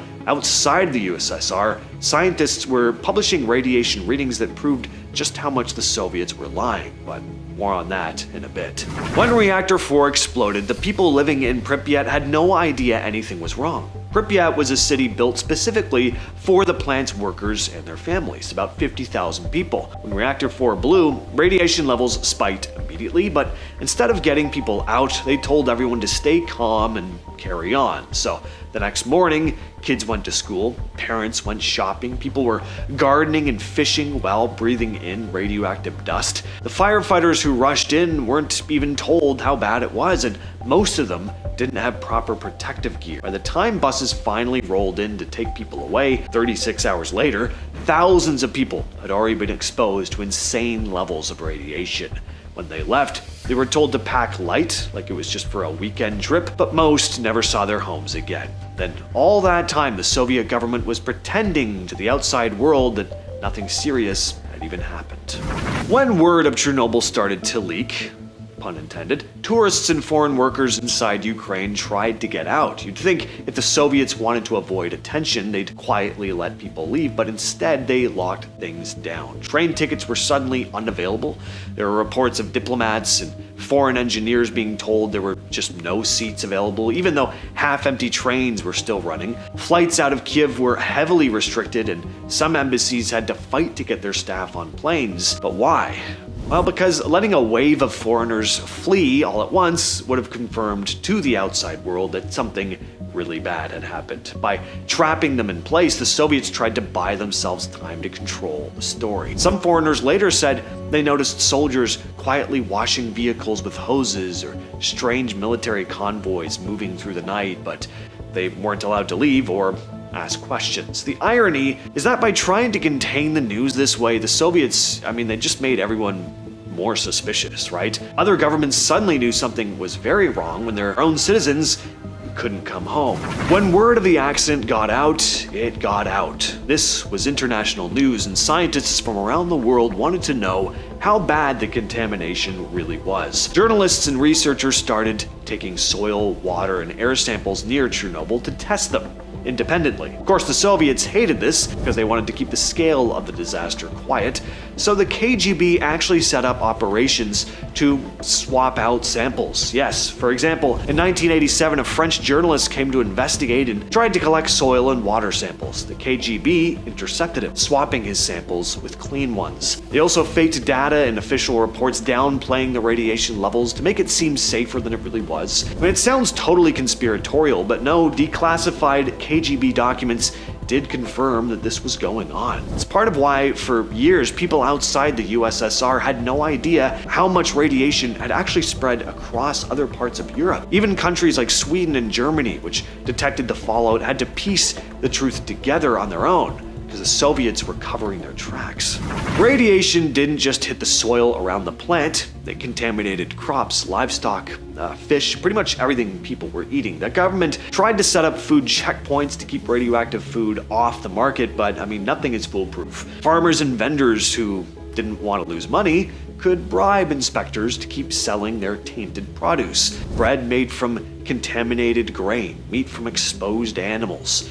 All of it ended up in people's homes, and some of it was shipped to other parts of the Soviet Union, so people hundreds of miles away were eating this stuff. The problem is radiation doesn't change the way food looks or tastes. How was anyone really supposed to know? They just trusted what they were buying at the market. Years later, reports started coming out about people developing thyroid cancer and other illnesses, and a lot of that traces back to eating food that should have never been sold in the first place. The first people hit hardest by the explosion were the plant workers, obviously, and firefighters who rushed to the scene. They were exposed to radiation doses so high that some died within just weeks from what's known as acute radiation syndrome, which causes burns, organ failure, and internal bleeding. The Soviet government reported almost none of this. Officially, only 31 people were listed as immediate deaths. This was the official number for years. In reality, hospital wards in Moscow were packed with men who'd been at the reactor site, a lot of them dying slow, painful deaths that never made it into official statistics. And in the years that followed, thousands of cases of thyroid cancer, especially in children, started showing up across Ukraine and Belarus. Doctors who tried to tie these illnesses to Chernobyl were often ignored or silenced. Families were told their loved ones died of pneumonia or heart failure, not radiation sickness. Even today, there's still no universally agreed upon death toll. Could be a few thousand, could be hundreds of thousands. It's hard because a lot of these are cancer cases. One of the biggest things that made Chernobyl so much worse was how unprepared everyone was. I mean, we already established that inside the plant there were known problems, but operators had been bending the rules to keep things running. But when the reactor finally blew, the people who rushed in to deal with it weren't even given the right protective gear. Firefighters were sent in wearing nothing but their regular uniforms, spraying water and radioactive material that was burning at insane temperatures. Nobody told them what they were actually up against. Some workers at the plant were ordered to shovel radioactive debris with their bare hands, wearing only cotton clothing. By the time doctors in nearby hospitals started seeing patients, they realized these men weren't just burned from fire, they were showing the classic signs of radiation poisoning. We've mentioned them before in this video, but the Soviet secret police, the KGB, played a huge role in making sure the outside world and their own citizens didn't get the full truth about Chernobyl. Right after the explosion, they were the ones managing what newspapers could print, what TV could report, and what foreign journalists were allowed to see. If soil or water samples came back showing dangerous levels of radiation, the KGB could swap them out or bury the results. They also watched over doctors and scientists, making sure nobody went public with data that showed just how widespread the contamination really was. Inside the USSR, people only heard what the KGB approved, which at first was basically everything's under control. Outside the USSR, they worked just as hard to downplay the scale of it, treating it like a minor industrial accident instead of, again, the worst nuclear disaster in history. Years before the meltdown, Soviet officials already knew the reactors at Chernobyl had dangerous flaws. Reports going all the way to Moscow flagged the RBMK-1000 design as unstable and missing some very important safety features. One of the biggest problems was how the reactor behaved when things didn't go perfectly. Instead of shutting down safely when power levels shifted, it could actually speed up the reaction. This would kind of be like having a car where pressing the brakes sometimes, just made it go faster. Would you ever step into a vehicle like that? Hell no. But, a bunch of nuclear reactors with the power to kill and contaminate everything in the surrounding area and disperse a radioactive cloud across large swaths of Europe? Hey, proceed. Even the emergency shutdown system was janky. The control rods, the things meant to stop the reaction in seconds, had graphite tips that caused a brief increase in power before lowering it. And that tiny delay could be enough for disaster to happen, which is exactly what happened during the 1986 test. On top of that, the reactors didn't have a proper containment dome, the kind of heavy shield you see at Western plants. Once the explosion happened, there was nothing keeping the radiation from going straight into the air, and all of this was written down in safety reviews, but the reports were buried. Acknowledging the flaws would have meant shutting down plants and losing money. And then accidents and emergencies started happening. The Chernobyl explosion in 1986 wasn't some freak accident out of nowhere. As I said, the Soviets already knew the plant was sketchy years before it blew up, and years later, there were declassified documents showing that back in 1982, there was already a radiation leak at the site. People nearby noticed strange illnesses, animals were dying off, but there was no official statement about this. The KGB said their priority was to stop, quote, panic and provocative rumors, which is a fancy way of saying lie to everyone. By 1983, Moscow already had reports labeling Chernobyl as one of the most dangerous nuclear plants in the entire Soviet Union because it lacked basic safety equipment. In 1984, there were more emergencies at the site, again hushed up. So when the 1986 meltdown happened, it was not totally out of the blue. There were years of ignored warnings that had piled up, and even after the reactor exploded, cover-ups kept coming.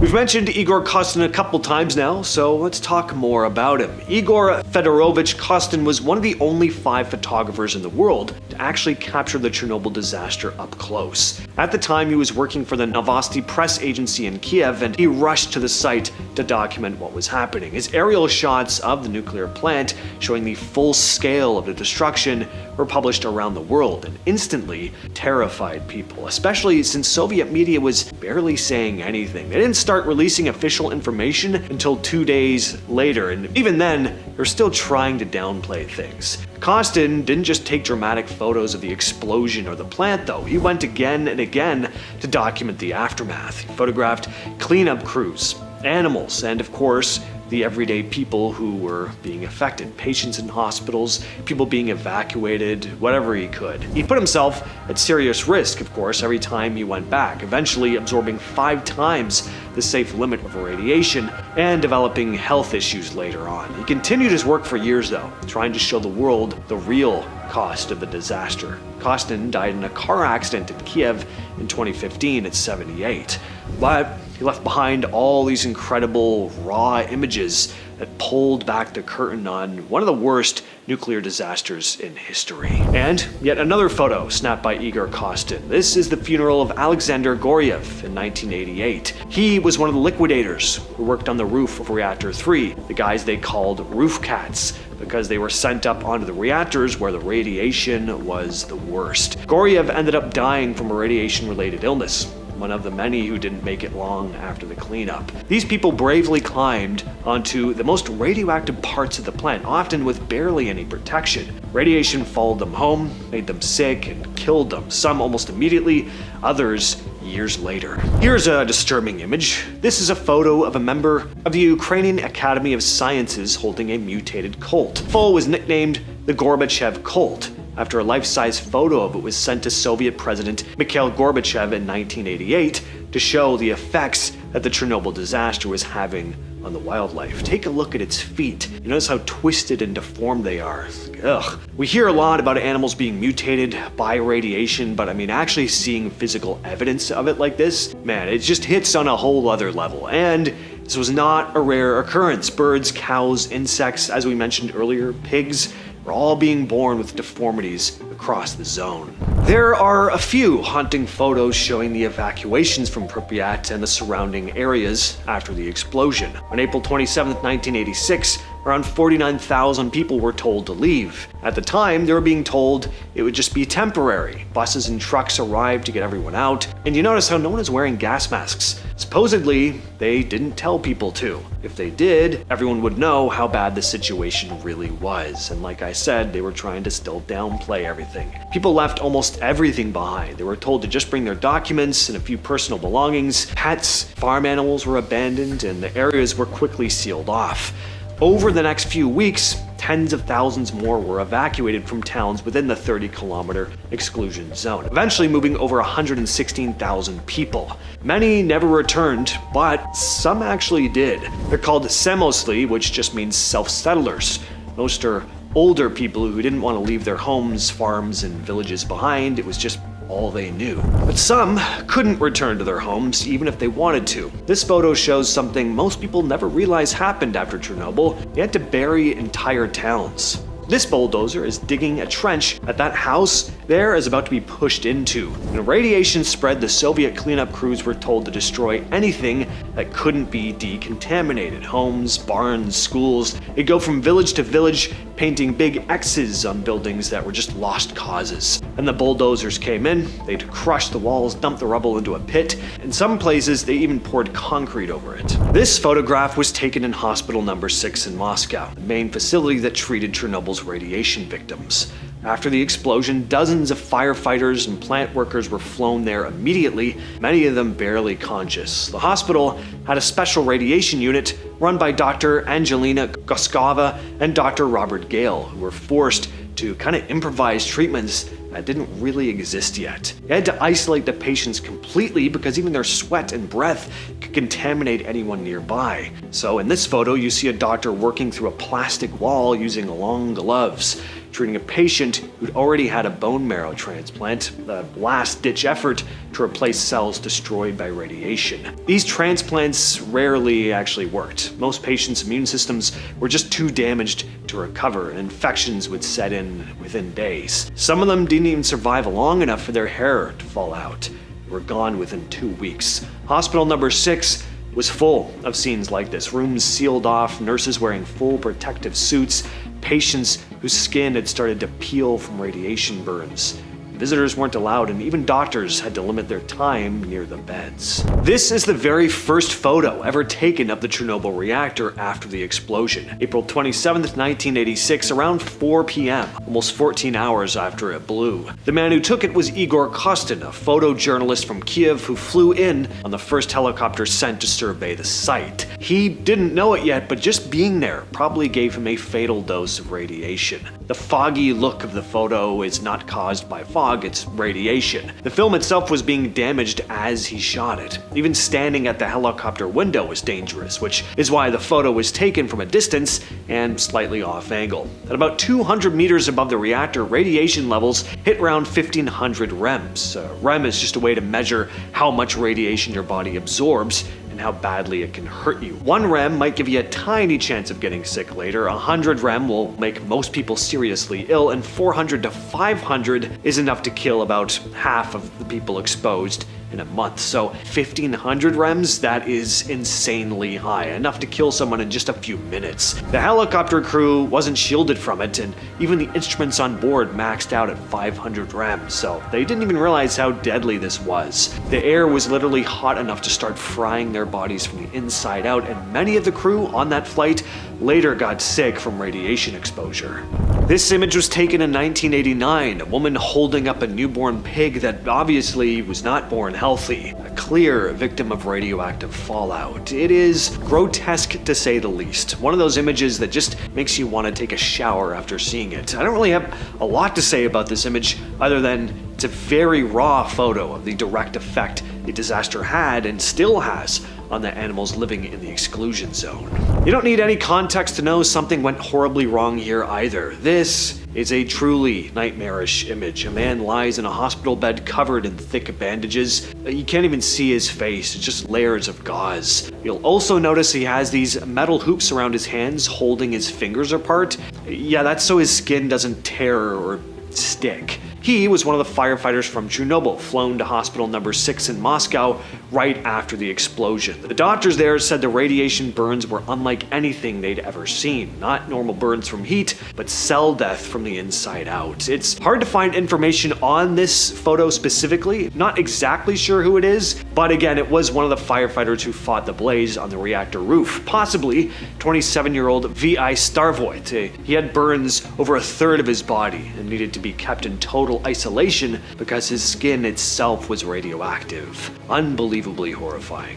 This is another photo taken by Igor Kostin. These fish were collected from a small artificial lake inside the Chernobyl site, which was used to cool the reactor's turbines.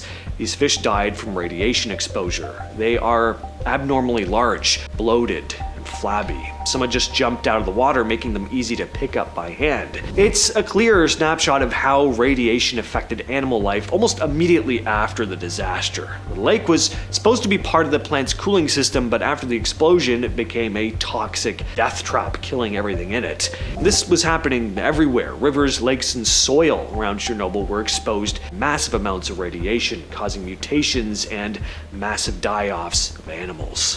Viktor Brukinov was the manager in charge of constructing the Chernobyl nuclear power plant and served as its director until 1986. On the night of the disaster, he was called about an incident at the plant, but he didn't know that there was a test happening at the time. As he passed by reactor 4, he saw the damage and immediately ordered all authorities to meet at the nuclear bunker. Brukinov tried reaching the shift supervisor, but there was no response, so he activated the general radiation accident alarm, notifying the Ministry of Energy. Despite the obvious damage, Brukinov and his team were still trying to manage the situation, unaware that the reactor was already destroyed. Later, when Brukinov went to the courtyard and saw graphite pieces on the ground, he still couldn't believe that the reactor was gone. "This did not fit in my head," he said. In the aftermath, he was questioned about the incident, stating, "I am guilty. As a leader, I did not finish something. Somewhere I showed negligence, indiscretion." He was found guilty of gross safety violations and sentenced to 10 years in prison. He took some accountability, but also did insist that the accident was caused by flawed technology, not just human error. Anatoly Dyatlov was the deputy chief engineer at the Chernobyl nuclear power plant and oversaw the operations of reactor 4.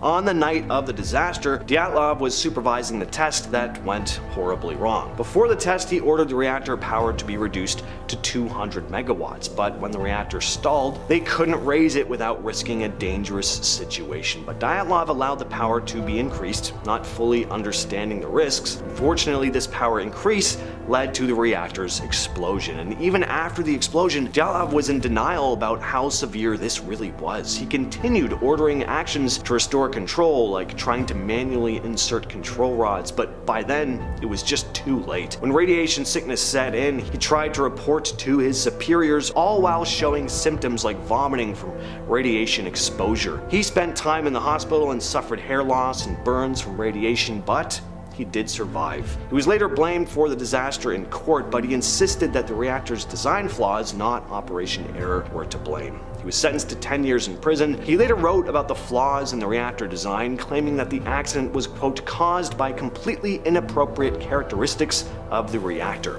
He died in 1995 from bone marrow cancer, most likely caused by radiation exposure. Alexander Akimov was the shift supervisor at Chernobyl's reactor 4 during the disaster. Again, when the reactor stalled and they tried to raise power again, it put the reactor in a dangerous state. Akimov ordered the emergency shutdown button to be pressed, but instead of stopping the reactor, it made the situation worse. causing the explosion. After the blast, Akimov and his team stayed in the reactor building trying to pump water into the core, and they continued working even when starting to show signs of radiation sickness. Akimov later said, "Believe what I was hearing about the reactor's damage. It just didn't seem possible." Akimov was exposed to a lethal dose of radiation and was sent to Moscow for treatment. But by the time investigators came to question him, he was too weak to speak. In the end, Akimov died from radiation sickness 2 weeks after the explosion, at just 33 years old. Evgeny Yashin was 40 years old when the Chernobyl disaster hit in April of 1986.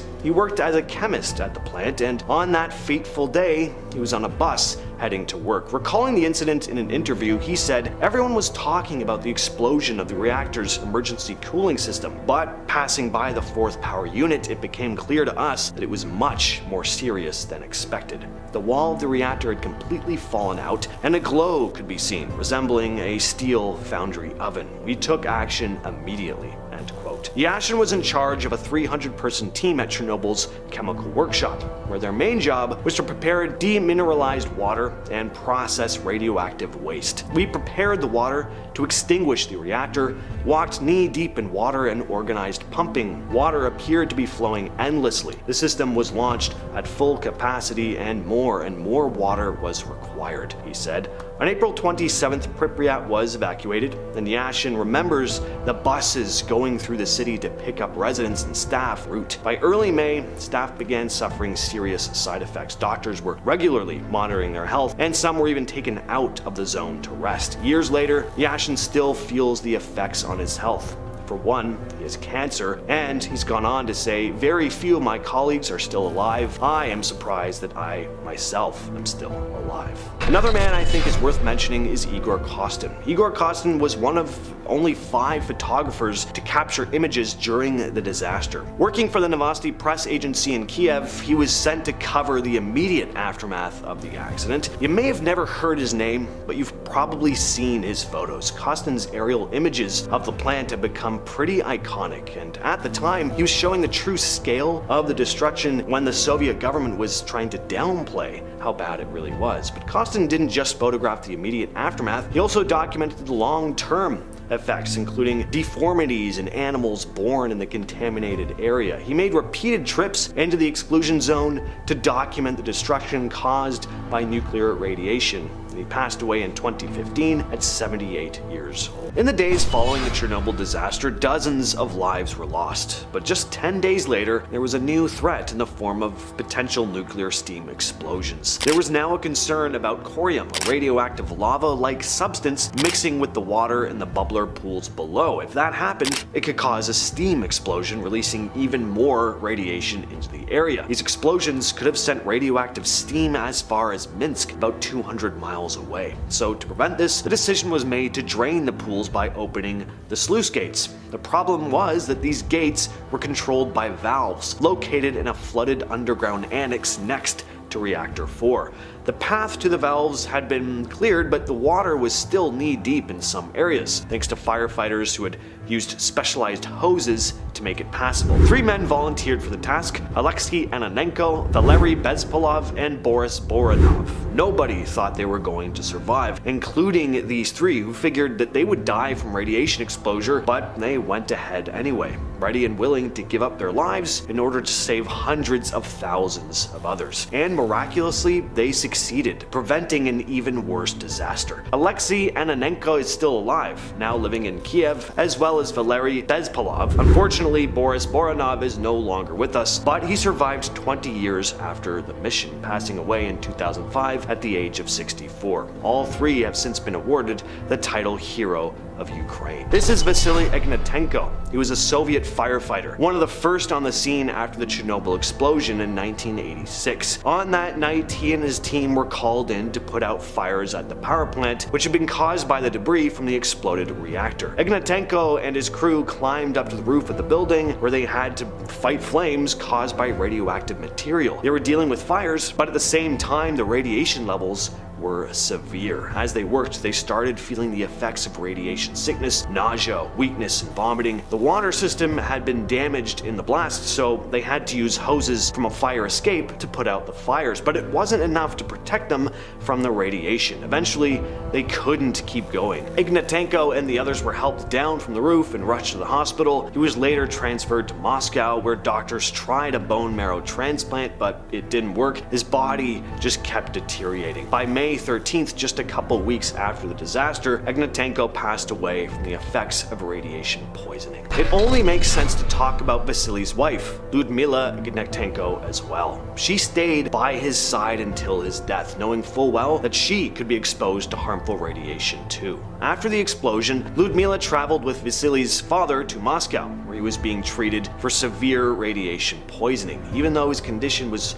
rapidly worsening, she stayed at the hospital, caring for him as he deteriorated. Vasily's health declined quickly, and it was Lyudmila who called their family to Moscow when he was near death. On the night of April 26, 1986, Alexander Yevchenko was on a night shift at Chernobyl's reactor number 4, expecting a quiet shift after the reactor had been powered down for a safety test. But around 1:23 a.m., a massive explosion shook the plant. "The doors of my office were blown out," he said, describing this violent rush of dust and steam. In the chaos, debris fell around them as the lights went out. Alexander and a colleague ran to the transport corridor to find shelter, having no idea what had just happened. They thought maybe something heavy had fallen or even that war had broken out, but soon they realized that the reactor had exploded. After trying to call the control room with no luck, Alexander was ordered to bring stretchers. When he reached the control room, he met a colleague who was so severely burned he was almost totally unrecognizable. The man told him to go to the explosion site where others were injured, and it was completely horrific. The water coolant system was destroyed, pipes were hanging, and the reactor hull had been reduced to rubble. Alexander even said he saw a blue light rising from the reactor, a sign of deadly radiation. Knowing he could die from the radiation, he and others still tried to help. He saw workers sent to manually lower the control rods into the reactor, but they never made it back. He was left alone, barely surviving, with radiation sickness setting in. By 5 a.m., he was too weak to walk, and he was rushed to the hospital. Radiation left him with burns, constant transfusions, and long-term health problems, but miraculously, he did manage to survive. The Chernobyl liquidators were thousands of workers, including soldiers, firefighters, and engineers who were sent to contain the disaster. They worked under extreme conditions, cleaning up radioactive debris, building a concrete sarcophagus to encase the reactor, and helped in fighting fires. Unfortunately, a lot of them suffered from severe radiation sickness, cancers, and other long-term health issues, and those were just the ones who survived long enough. Unfortunately, their sacrifices were mostly ignored until much later, too. So, I'm going to show you a handful of surviving Chernobyl liquidators, along with quotes from them reflecting on the work they did in the aftermath of the disaster. This is Kozhevshna Ivanivna. I grew up in an orphanage. My fate was my own. If you are working somewhere, then you are responsible for that place of work. This is Yashin Mikhailovich, who said, "Nobody was obliged to work. I did my job. I wasn't forced to. After the accident, Pripyat was completely cut off from the country. You couldn't send a telegram or call anyone." Pictured here is Shirokov Alexei Vichlovich. "No, I never regretted a thing. Nobody forced us to be there. I was invited to work, and the young lads, I tried to protect them. After a stroke, I can hardly remember my words." And the health consequences of radiation exposure might not show up until years down the road. The liquidators were thousands of workers, soldiers, and volunteers who were sent in to help clean up the Chernobyl disaster in the weeks and months following the explosion. They were tasked with containing the radiation, decontaminating the area, and preventing further damage. These people were exposed to high levels of radiation, and the effects were devastating. Some developed cancer, others suffered from organ damage, and a lot of them died in the years following the disaster. They were often given little to no protection from the radiation they were being exposed to. They were seen as disposable and sent in without proper safety gear or even adequate training. For years, their exposure to radiation was downplayed or just outright ignored. It wasn't until much later that the real extent of their suffering came to light. It said that over 100,000 liquidators were exposed to harmful levels of radiation, and in the years since, a lot of them have developed serious health issues. The liquidators' story is definitely one of the darkest parts of the Chernobyl disaster. This is a group of people sent in to clean up a mess that they had no control over, paying the price with their lives. One of the ongoing concerns surrounding Chernobyl is the contamination of water. After the explosion, the reactor's cooling systems failed and large amounts of radioactive water were released into the environment. This water ended up in nearby rivers, lakes, and the groundwater. There's been efforts to clean things up, but the problem is far from solved. Radioactive particles are still found in nearby rivers and lakes. This means that both the environment and people living nearby are still at risk of exposure to radioactive water. The issue with radioactive water is that it can be difficult to track. The contamination can spread silently, affecting big areas of land and water over time. Radioactive particles can linger for decades, slowly working their way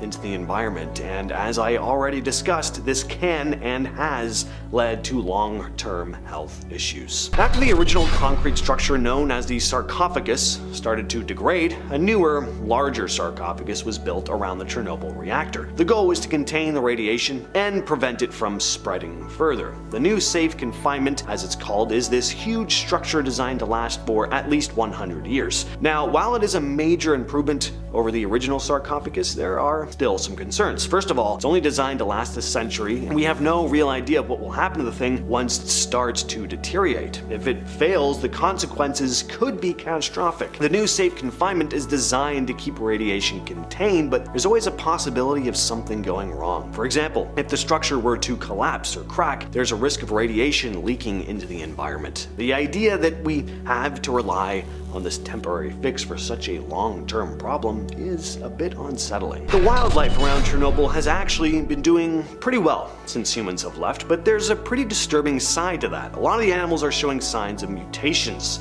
Some are born with extra limbs, messed up faces, problems with their organs. Now, it's not like genetic mutations never happen in nature, but the fact that these kinds of mutations are more common in Chernobyl than in any other place is pretty telling. Scientists think radiation has a big part in these changes, and they're worried that over time this could cause some species to completely die off. Some mutations are small and hard to notice, but others are much more obvious, like animals with tumors, extra or missing body parts, or just high levels of radiation detected in their bodies. Some animals are still managing to survive quite well, though. It's just tough to say how all these mutations will affect their populations long term. But the idea that radiation might have changed the very genetic makeup of entire species in the area is a pretty scary thought. Finally, there are the phantom radio signals. These are mysterious, unexplained radio transmissions that people exploring the exclusion zone have reported hearing. The strange thing is, these signals often come through on frequencies that should be totally silent or unused. Urban explorers with radios have said they've picked up distorted voices or odd sounds that don't sound like your typical radio noise. Some even claim they've heard vague messages coming through. One theory is that this could be some kind of lingering electromagnetic effect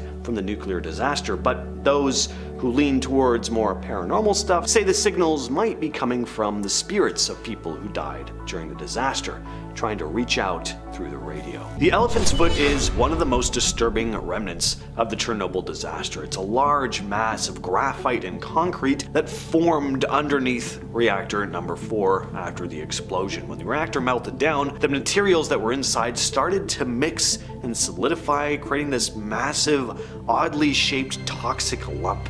It got its name because from a distance it kind of looks like an elephant's foot with large bulbous structures sticking out. The problem with this thing was that it emitted terrifying amounts of radiation right after the explosion. In fact, at the time it was one of the most radioactive spots on planet Earth. People working to clean it up or get closer to it received lethal doses of radiation just by being near. In the years following the disaster, it became clear that the elephant's foot wasn't just dangerous for people who were close by, though. It also had an ongoing impact on the environment. The radiation affected the soil, air, and water, and it made cleanup operations even more difficult. For decades, scientists have been worried about how much more radiation might still be leaking from it. One of the most disturbing medical effects from the Chernobyl disaster is a condition known as the Chernobyl heart. It's a congenital heart defect that's been found in people born after the disaster, and it's believed to be caused by the radiation exposure that their mothers experienced while pregnant. The condition causes the heart to develop abnormally, which of course causes a long list of problems, including heart failure, and unfortunately the number of youngsters born with this condition is believed to be much higher than originally reported, and the full extent of it is still not fully understood. A lot of them were born to parents who were exposed to radiation during the aftermath of the explosion, but it wasn't just the immediate survivors of the disaster that were affected. It's also the generations that followed, and it's not just the heart that's impacted either. Other birth defects, cancers, developmental issues, all been linked to the radiation, and some scientists worry that this is just the tip of the iceberg. The death zone around Chernobyl, also known as the exclusion zone, is a 30-kilometer radius surrounding the site of the explosion. After the disaster, the area was deemed uninhabitable because of the extremely high levels of radiation. People living within this zone were evacuated, and the area has remained largely off limits ever since. Even today, it's not entirely safe to enter the zone. Some parts have been deemed safe enough for tourists to visit, but there are still areas where radiation levels are high enough to cause serious health risks. One of the most unsettling things about the death zone is how nature has taken over. Wildlife has returned to the area, and some species like wolves and wild boar are surviving in a landscape that was once populated by humans. And while on one hand nature is healing itself, scientists are concerned about how the radiation might affect these animals over time. More on that in a bit. The death zone is this eerie place though, where time seems to have stopped, but the dangers lurking there are very real. Even though the exclusion zone is mostly off limits, the real fear is all the hidden hotspots of radiation, areas where radiation levels are significantly higher than the surrounding environment. They can be found in random places like under trees, in buildings, or in the soil, and they're incredibly difficult to detect without specialized equipment.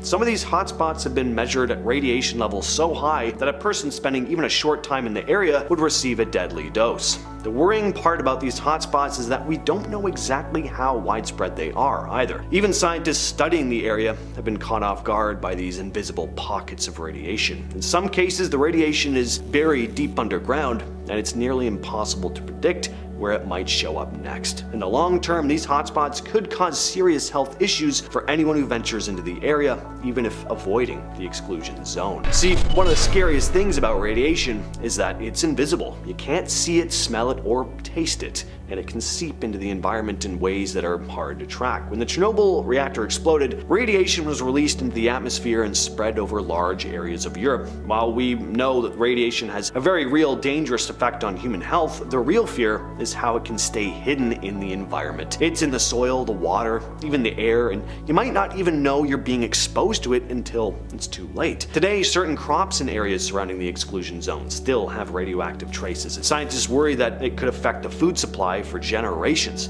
It's not just the immediate aftermath of the explosion that's dangerous, it's the long-term, ongoing exposure to low-level radiation that's still having an impact. Well, and it doesn't get much more apocalyptic than this picture. In one of the schools in Pripyat, there's a room where the floor is just covered with gas masks. The filters have been looted by people looking for tiny bits of silver inside. What's weird though is that these masks were barely even used. A week before the disaster, students had been trained on how to put them on, but when the meltdown happened and people were being evacuated, they were told not to wear the masks. But why? Well, the communist leadership was worried that if people were told to put on gas masks, they'd panic, i.e. everyone would know there was a serious mess up. So to hell with people's health, the masks were all left behind.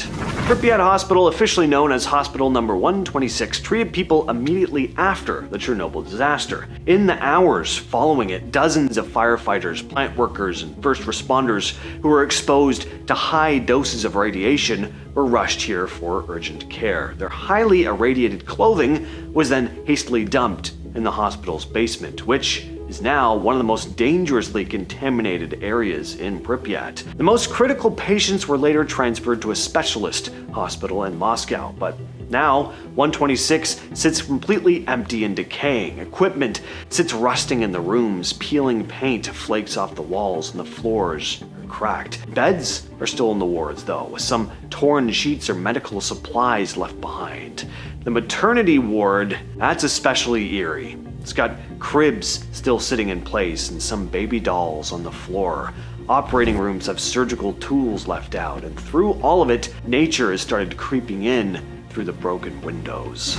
These eerie images were taken at one of Pripyat's kindergartens, left exactly as it was when the city was evacuated. The shelves are still filled with toys, some broken, dusty, but mostly intact. Cribs and small beds are scattered around, some with old dolls or stuffed animals still lying on them. The walls are peeling and faded pictures of animals and fairy tale scenes cover the walls. The place is right near the city center, so after the evacuation, nobody came back. At least not permanently.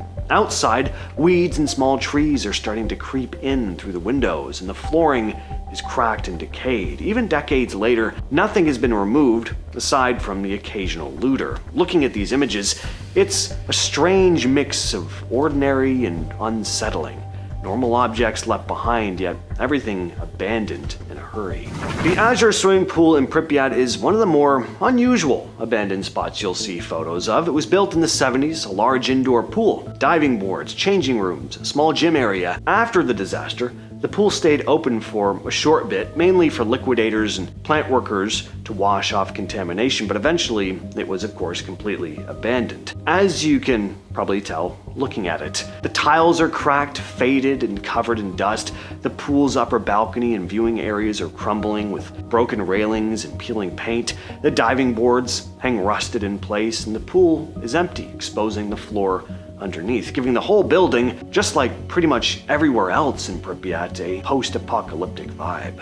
Hotel Policia was one of the tallest buildings in Pripyat, a landmark of the city before the disaster. Built in the 70s, it was meant to host visitors to the Chernobyl nuclear power plant, along with engineers and city officials. After the explosion, being that the building was so tall, it was actually pretty useful in the emergency response. The upper floors were used as makeshift observation points and temporary offices for the cleanup operations, and helicopters used the roof to coordinate flights in and out of the city. Today, the hotel is completely falling apart. The lobby's empty, with cracked floors and scattered debris everywhere. Broken furniture, elevator shafts are open and rusting, windows are shattered, and graffiti covers most of the walls. On the outside, the building still towers over Pripyat, but the place is deteriorating, with concrete crumbling and metal corroding.